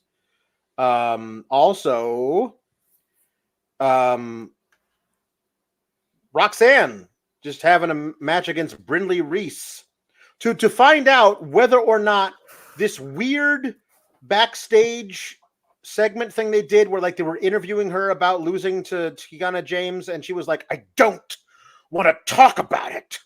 Like to determine whether or not that's going to, like, that version of her is going to leak into how she wrestles in a match. You better not want to watch Rampage, because you got to go to Peacock and watch Level Up and see what she does against Brindley Reese. Also, Axiom's wrestling on there. There's no mention of him beating Nathan Frazier on the pre-show of the PLE, because who would possibly care about that? But, yeah. Then stop watching us, you dumb idiot. Thank you. Yeah. Nobody's, like, requiring you to be here. No, they're called Sour Graps. Get a life. It gets so old when people say that. Yeah. We don't hate on things just to hate them. Yeah. Everything is justified in what we don't like, and we give credit to the things we do like, i.e. Dragon Lee and Tyler Bate fucking slapped. Yeah, I just move it along. That's all I ask. Kiana and her new pal Izzy decided to say some things to JC and Thea Hale, and now they have a tag match next week against each other. I'm assuming Roxanne will show up then during that match and attack Kiana or Izzy Dame, and that's how they'll move that along. That's usually how they do stuff. But again, JC Jane is a good girl now because she's friends with Thea Hale. Yeah, and I don't understand that, because the creative was like, we're turning Thea Hale bad. Mm-hmm. And then they were like, JK. No, JK. Speaking of Bear Tree Hill, the Thea Hale love stuff, like a CW show like the OC or One Tree Hill or Dawson's Creek. It does. And Austin reminding us that Roxanne defeated Mandy Rose 1 year ago this week. That's when she became champion. Yeah. It's just... Honestly, at that point, if you told me what is more likely, she will not be the champ in 2 months, 3 months, or whatever it is. She won't be the champ by Stand and Deliver, or she'll still be champion a year from now. I would have said the second one. Yeah. And I can't believe they didn't actually. I still don't know. It's rough because she's probably their best women's wrestler bell to bell. And I know Tiffany Stratton is great, and I know Blair Davenport's great, but like from bell to bell, she's probably their best in-ring performer. I'm not saying Blair can't get there by showing us more. I'm not saying Tiffany Stratton won't get there with more reps, but like as it stands right now, that girl is special in the ring, and you are wasting her.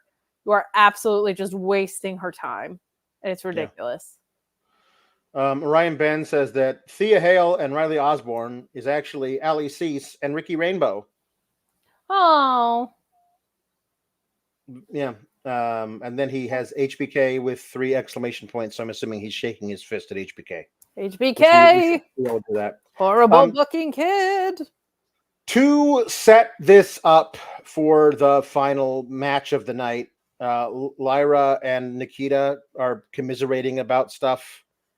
It feels very stilted backstage, and then the picture on the inside of Lyra's locker is supposed to be her and Becky, but Tatum Paxley has pasted her head over Becky's head, and Nikita's like, yeah, that Tatum, she's a weird girl. When are you getting that from? Because when you went away for knee surgery, Tatum Paxley was just the friend of Ivy Nile. There was no, you have no basis, like Nikkita, to know that she's a weird girl because she's never been a weird girl in front of you before. It's very odd. Well, maybe she watches the product, Alex. Right.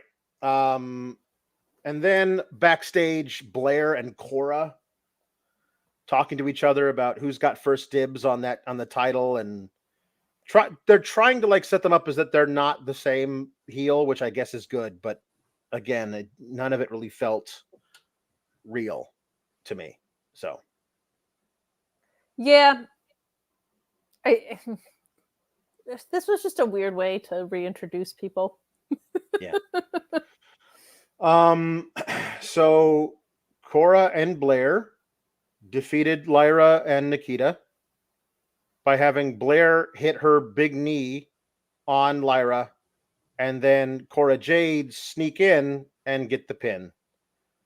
So Lyra got hit with a knee by Blair, and then 6-7 seconds go by, and then Cora, not doing anything else to her, rolls over, and hooks the leg, gets a pinfall. So Lyra, no women's champion has been pinned in non-title action, whether it be a tag or a singles bout, since Io Shirai. Jeez. That's how long it's been since they've pinned their women's champion. So that is a major statement to me that they have decided to have her be pinned after laying there for almost 10 seconds. And it doesn't feel good. I think Lyra's really talented. I don't know what they're doing with her as a title reign, but does it make somehow more sense than what they did with Tiffany and much more sense than what they did with Roxanne? Absolutely. It does not feel like they have any clue what to do with the women's champions. No, this is but my thing is none of them had the momentum of having beaten Becky Lynch. Mm-hmm. And that's like an egregious waste to me. But when they made this match, I was like, this is a terrible idea because you shouldn't have Cora Jade lose in her return. You shouldn't have Nikkita take a pin in her return. And you definitely shouldn't have your women's champion take a pin here. Or Blair. Blair's the new number one contender. Blair is the new number. This is just a match that should not have happened from a story standpoint. Blair Davenport has something special, though. She's who I feel like this product tries to create a lot of what she just naturally has, which is an effortless, cool bad girl thing. Right. They put so much effort into making people not be who they are that doesn't work.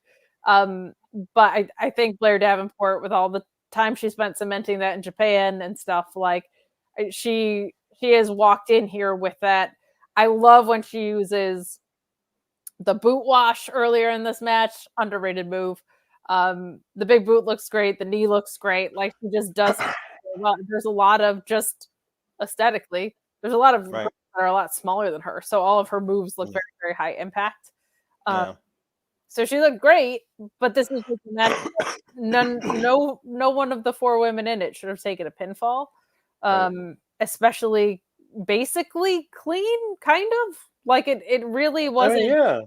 It didn't do anything to protect. Like Nikkita pulled Blair out of the ring after Cora made a blind tag. Blair hit the knee. Nikkita pulled Blair out of the ring. Cora sneakily went over and pinned Lyra. It didn't make a lot of sense. This happened, just so you know, one LT photo that actually already that was already a thing. So you can go seek that out if you want to see it. Afterwards, Lyra's sitting in the ring and then Tatum Paxley gets in and like corners her up against the ropes and caresses her face. And they just cut away from it to a Hank and Tank segment. Like, no, what is going on here? This is the women's champion. There's a scene that is happening right now in the ring where Lyra pushes her way away from Tatum. At least show that scene resolve. Like, does Tatum say anything to her? Does Lyra push her off of her and run away? Does Lyra punch her in the face? Does Tatum laugh at it? You can't just have the last thing is Tatum gets up on top of Lyra and caresses her face. Cut to Hank and Tank. That's not how TV works. You got to finish out where the rest of the story goes. Because she has not been established as crazy before. So if these are the first steps to her now being insane, they're something that we should see and that need to be complete. Also, oh my God, get a single archetype that is not bad girl with dark makeup. Underdog who you're gonna fuck up in booking and looks pathetic, and crazy girl. Do something that's different. Jesse Ozog, I understand your question. Are Hank and Tank their actual names? We do use a lot of not real names. These are actually their real names, yes. This is not a double vest in the Beach situation. Those are their actual names. Those are actual names. Hank and Tank are going to face Gallus next week. They have a scene with Gallus. Joe Gallus. What's his name? Joe Coffey. His name should be Joe Gallus. Joe Coffey. Oh, we got Joe Gallus over here. Joe Coffey says he vows not to get involved in the tag match between them next week. And then Joe Gacy is driving a forklift and says, "Hey, Joe, what do you know? Takes a Joe to know a Joe. Here's a cup of Joe." And he drinks some coffee and he goes, "So serious." And he leaves. I don't know. A month ago, Joe Gacy feigned suicide off the top of the PC, and now he's making, "Hey Joe, what do you know? That's also my name," gags while driving a forklift. Honestly, I have no idea what they're doing with this. I don't know either, but I'm still here for the ride with Joe Gacy. This was so insane. I'm in on it for now. For this segment. Alex, can you come back? This is freaking me out. I hate talking tonight. I listen, I will. I was going to come back and wait for it. I was going to hopefully build up good internet, buffering good internet, and then come back for the jukebox, but I'm here. I think we have to I'm here. Luis says, "I saw Hank Walker's polo shirt and the Home Depot theme played in my head," says Luis.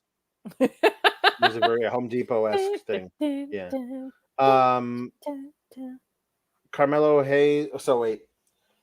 Trick Williams comes out, says he won the match. The more and more I think about it, the more and more I don't like the Iron Survivor match.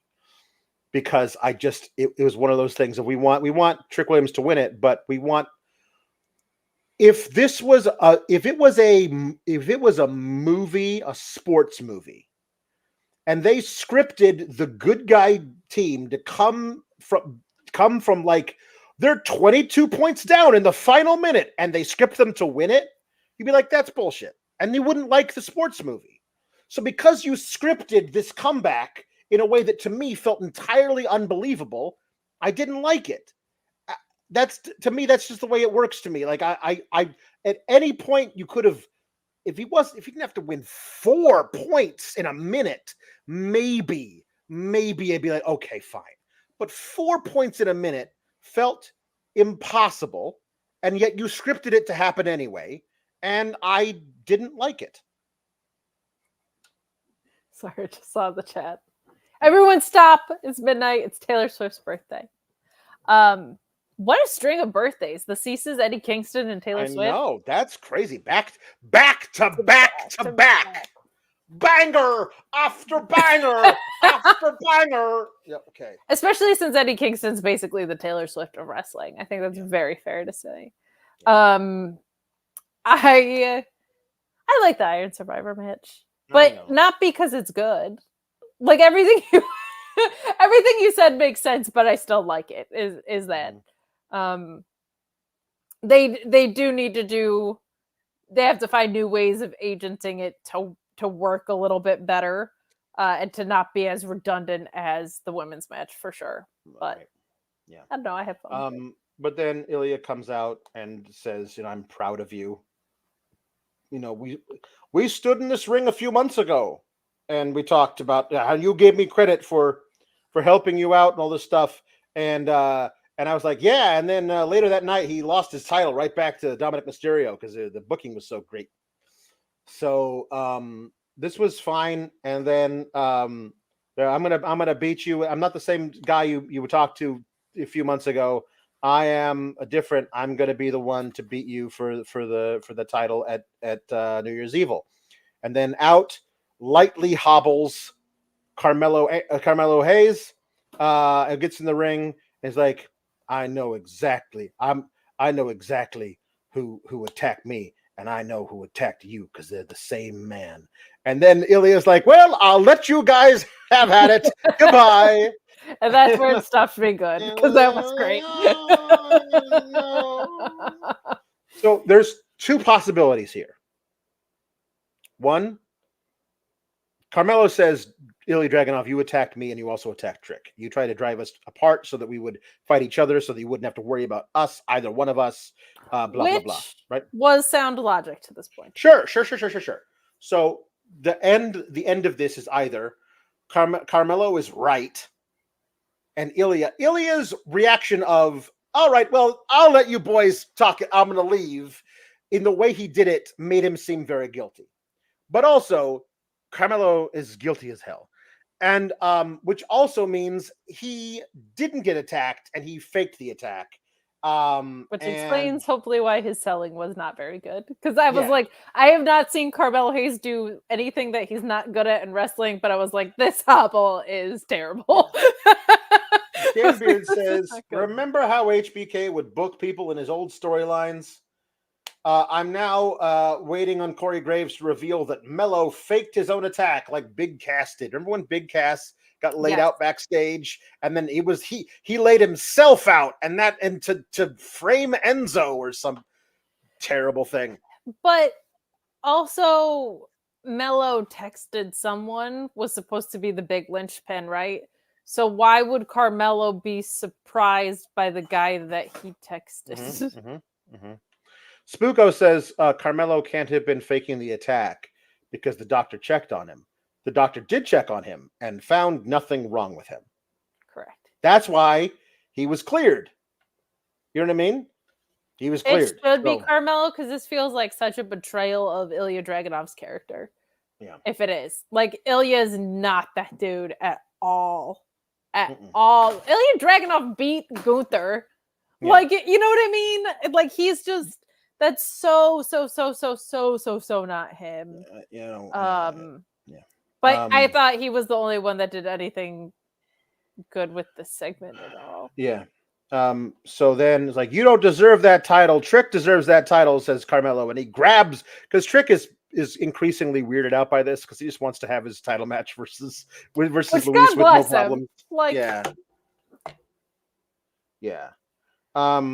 So he grabs at the title and then yanks it away from Dragunov and then accidentally hits Trick with it. And then the crowd starts chanting, "Melo's guilty." So if you wanted to like the crowd to be like, I don't know, who this is, both sides present good arguments. The crowd has decided this is what it is. So either you go along with that or you figure out a way to play against it. But the crowd has already decided what this is. Kazaz decided that Melo versus Trick is going to be a banger. I do believe that it will be. But they could have easily done the big reveal after New Year's Evil or whatever, like this muddying everything heading into Trick's big match or whatever, what Trick's gonna lose because of this. Vengeance Day is February something, whatever. Like that's where we're gonna get Carmelo versus Trick. But by that point, the Royal Rumble's come and gone. Like Melo's gonna be in this tournament where, let's be honest, he's gonna lose to Grayson Waller. But like, when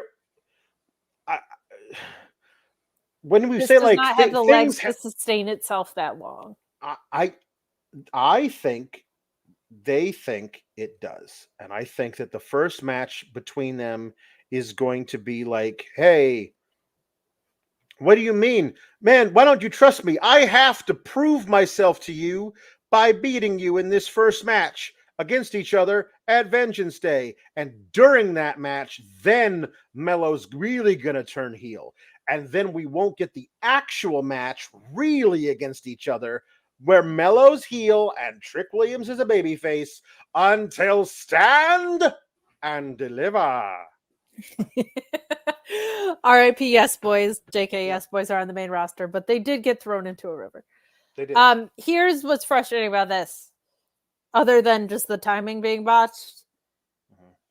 There would be such a clear motivation if either one of them was still holding either one of the titles that they had both won. Like if Melo had just stayed world champion and they let this angle unfold, or if Trick just retained the North American title and Melo was jealous of him for having his A title. There's such a clear and easy, clean motivation for either one of them. And then now neither of them has a title and they're going to drag it out, because you could say, like, you could do 3 matches and say, I'm not putting my title on the line until Vengeance Day, but have the story move into the next phase before that. Like, that's okay. But this does not have the legs to go that long. And they've already overextended it with the Lexus King involvement and now this Dragunov thing. I don't think it's Dragunov because I don't think Dragunov's character does that in kayfabe. I also don't think it's Dragunov because we're going to see Trick for the title again. We've already seen Carmelo and him go at it 3 times. Like, what is it going to be? A triple threat with the same guys we've already seen? Like, move along with the Ilya Dragunov title reign, right? So I don't think that from a booking perspective, you can also run that into the ground. That would be bad. But it's NXT and they do bad booking all the time. So Lieutenant Photo says WTF was the point of Lexus. Oh my God, we didn't even talk about the Lexus. Well, we kind of did. No, we did, but like it doesn't. But from the pay-per-view where he was like, "Hey, Melo, I didn't attack Trick, but thanks for the PLE shine. Where I lost.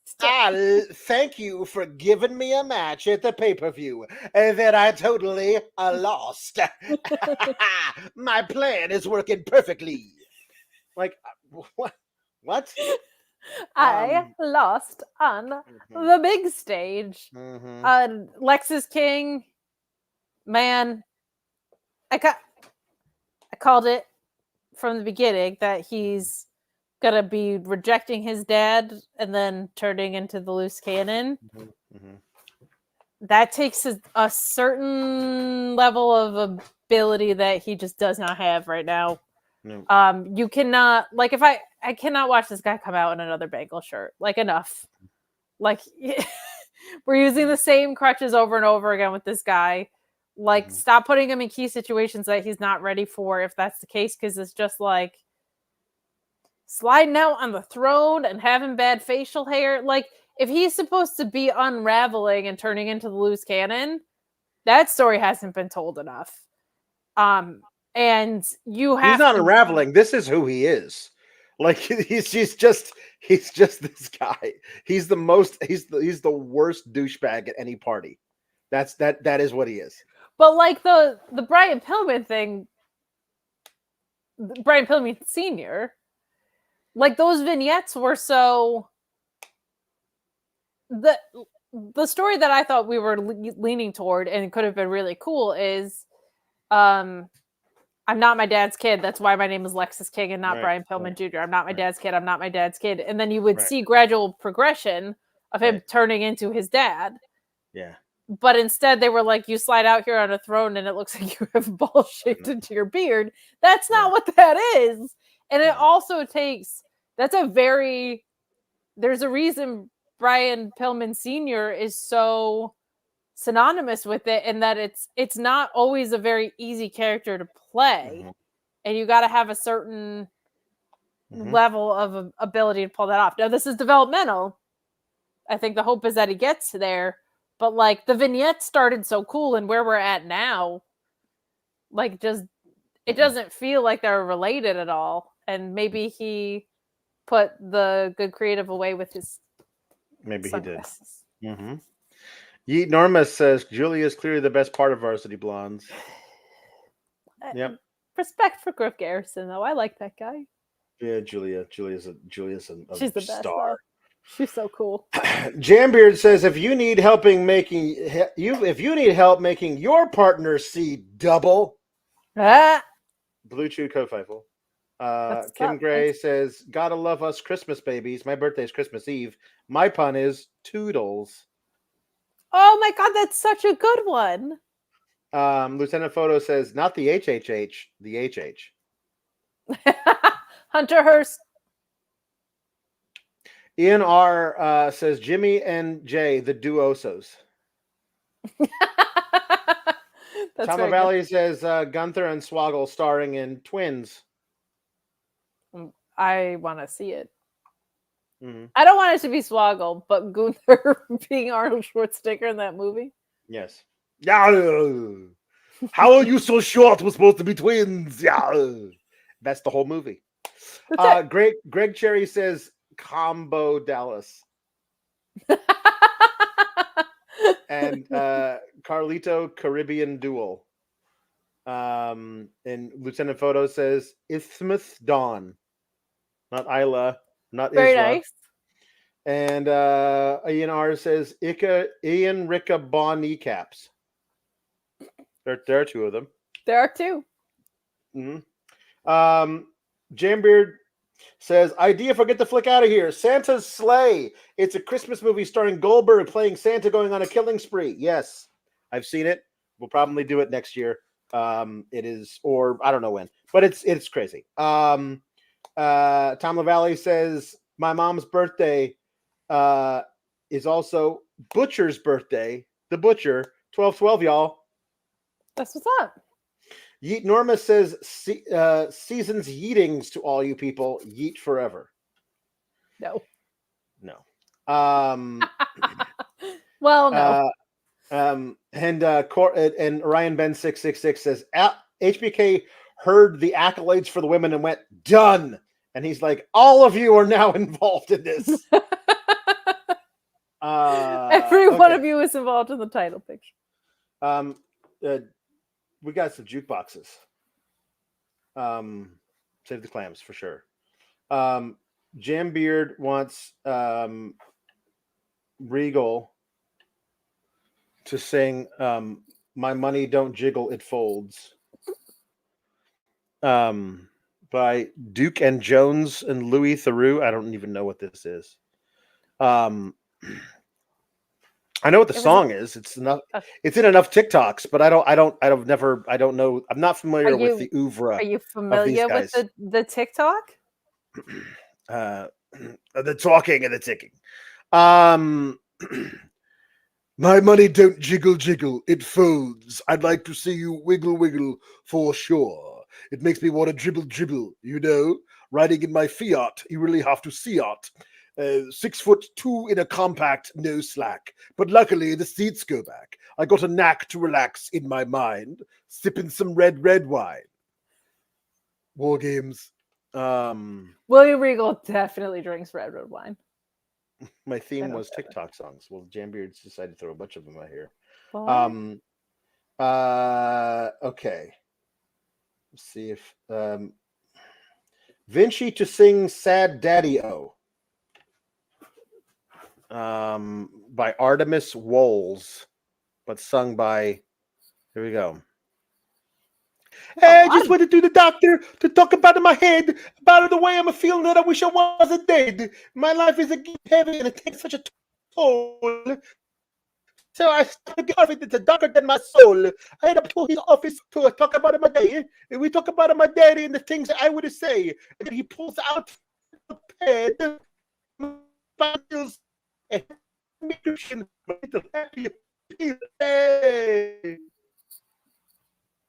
This is what happens now. Now we wasted all the good internet. We did. We wasted it all. Okay, here we go. Jambeard says Tiffany to sing Paint the Town Red by Doja Cat. Let me find it. Is this Sean who pretends that he hates this but likes that it makes us money, so he's requesting Doja Cat? Could be. Yeah, bitch, I said what I said. I'd rather be famous instead. I let all that get to my head. I don't care. I paint the town red. Bitch, I said what I said. I'd rather be famous instead. I let all that get to my head. I don't care. I paint the town red. She the devil. She a bad little bitch. She a rebel. She put her foot to the pedal. It took a whole lot for me to settle. She the devil. She a bad little bitch. She a rebel. She put her foot to the pedal. It take a whole lot for me to settle. Toodles.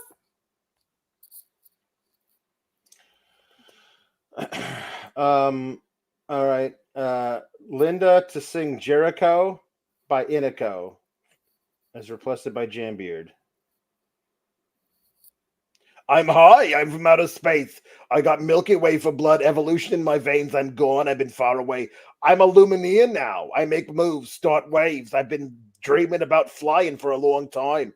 I had a vision from the Greys. They want a cosign. Artificially intelligent new AI. I'm your future, past, and present. When I move, it's an earthquake rumble. I will never, ever fall, never stumble. I don't need to be humble. Break down walls like Jericho crumble. Yes, indeed. That's the thing. Let's see what else. This doesn't work without you on the camera. I know it doesn't. I'm sorry, but like, I don't know. They were supposed to have fixed the internet today, and they obviously did not. So you have to call somebody else again tomorrow. You better call somebody. I better. Okay.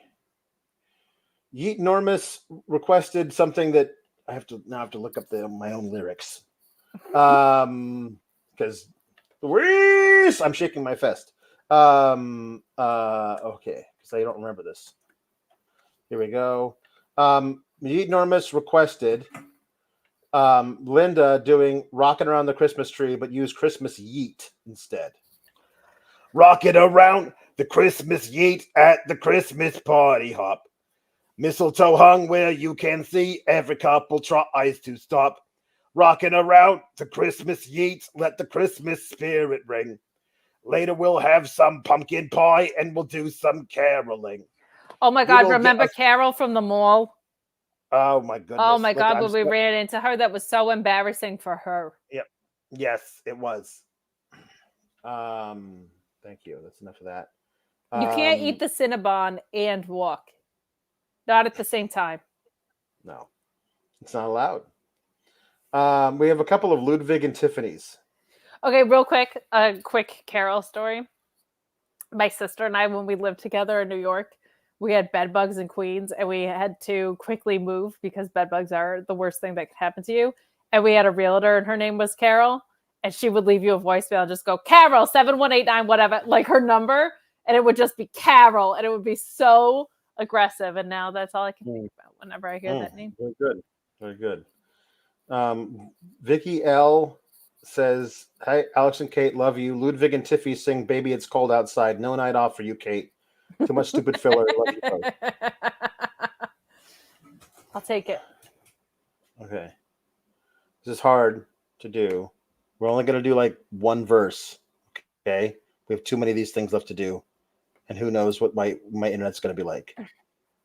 All right. Okay, we have one very important one. I really can't stay. No, but baby, it's cold outside. I've got to go away. But baby, it's cold outside. This evening has been so been very hoping nice. that you drop in. I'll hold your hands to just like ice. My mother will start to worry. Beautiful. What's your hurry? Daddy will be placing the floor. Listen to the fireplace roar. So really, I better scurry. Beautiful, please don't hurry. Well, maybe just half a drink more. Put some records on while I pour. The neighbors might think. Baby, it's bad out there. Say, give me a drink. No cabs to be had out there. I wish I knew how. Your eyes are like starlight now. Break this. I'll take your hat. Your hair looks swell. I ought to say no, no, no, sir. Mind if I move in closer? At least I'm going to say that I tried. What's the sense of hurt in my brains? I really can't stay. Baby, don't hold out. Oh, but it's cold. Cold outside. Toodles. It is insane to have that without you on screen. I'm assuming.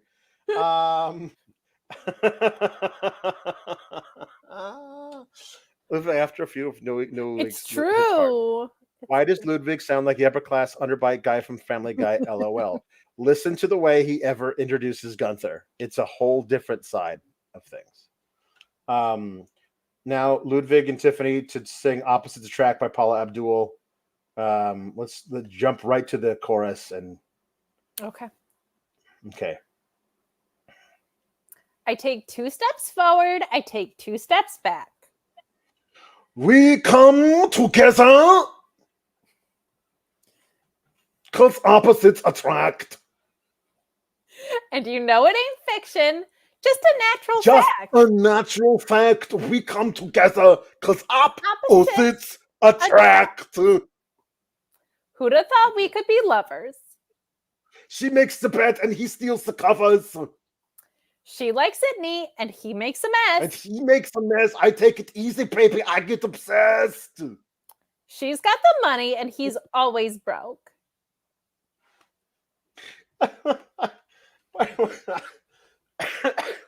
I don't like cigarettes. And you I like to smoke. Okay. All right. Okay. We got 3 Ricky Rainbows, and then we got one more duet. Linda and Sela sing "If I Were a Fish." The cutest song ever. It really is. Okay, so there's really no. How about okay? You want to do the first, like, "If I Were a Fish" stanza, and then I'll do the next "If I Were a Fish" stanza. Yes. And then we'll do the chorus together. All right. There we go. If I were a fish and you caught me, you'd say, "Look at that fish shimmering in the sun. Such a rare one. Can't believe that you caught one." If I were a fish and you caught me, you'd say, "Look at that fish, heaviest in the sea," which is kind of rude. I mean, I think Carol's a little heavier, but you'd win first prize if you caught me. Why is everybody on the internet Why so is everybody on the internet so mean? Why is everybody so afraid of what they've never seen? If I was scrolling through and I saw me flopping around and singing my song, I'd say, damn, they're cute and sing along. We all were so cute. Okay, the best song ever. Let's see if the internet is good enough to do Ricky Rainbows. If it's Santa not, Ricky, we just have to do it next week because we cannot half-ass Ricky Rainbow for this Lisa's birthday. That's just wrong. No. Yeah. All right, here we go. Let's see if I can do it. Here we go. Oh, where did my? Hello. Sorry, I lost it. There we are. Ricky. Hello. Hello. How are you? You know, it's a very special birthday in the chat today. Yeah. Who is it? You know your biggest fans, Ellie and Emily Cease. Oh yeah, they send me a lot of fan mail. They often say their entire mental health is contingent on you, no pressure. Jambeard wants me to sing Makiba by James, but I don't know this song. Can I get Ooh-ee Makiba Marshall Bella? Can I get a Ooh-ee Makiba makes my body dance for you? Ooh-ee Makiba Marshall Bella. Can I get a Ooh-ee Makiba makes my body dance for you? It's really just very repetitive. Makiba makes my body dance for you. Thank you. All right, next one. Oh, yeah. Ian R wants me to sing Fairy Tale of New York by the Pogues. R.I.P. Shane McGowan. He was a good man.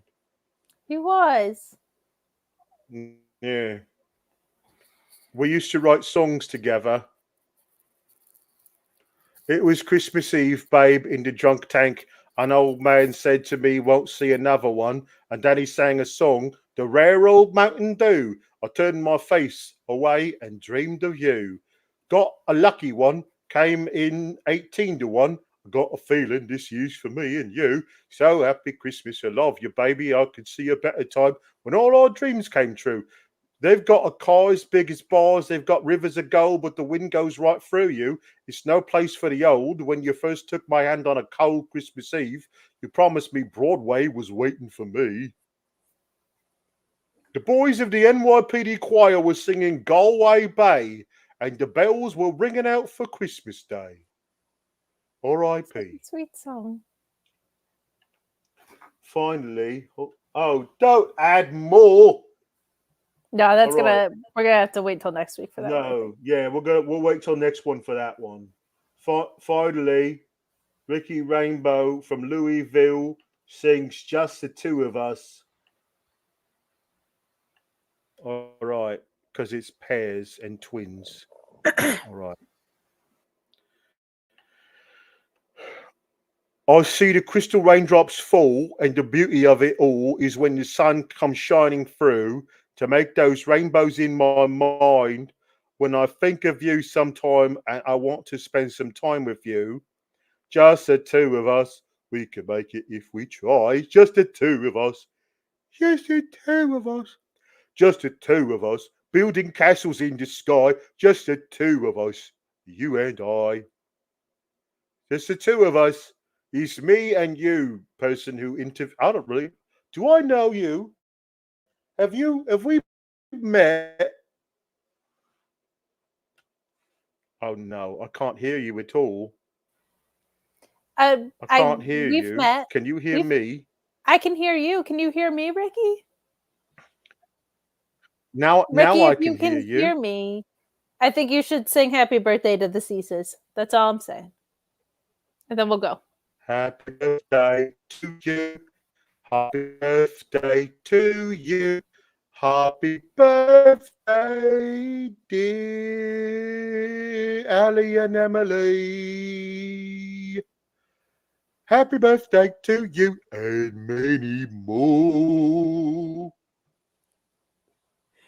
And just like that, as Ricky's internet, as compromised by scripts, gives its last breath, we shall say toodles and thank you and keep cool, gabagool. Keep cool, gabagoos.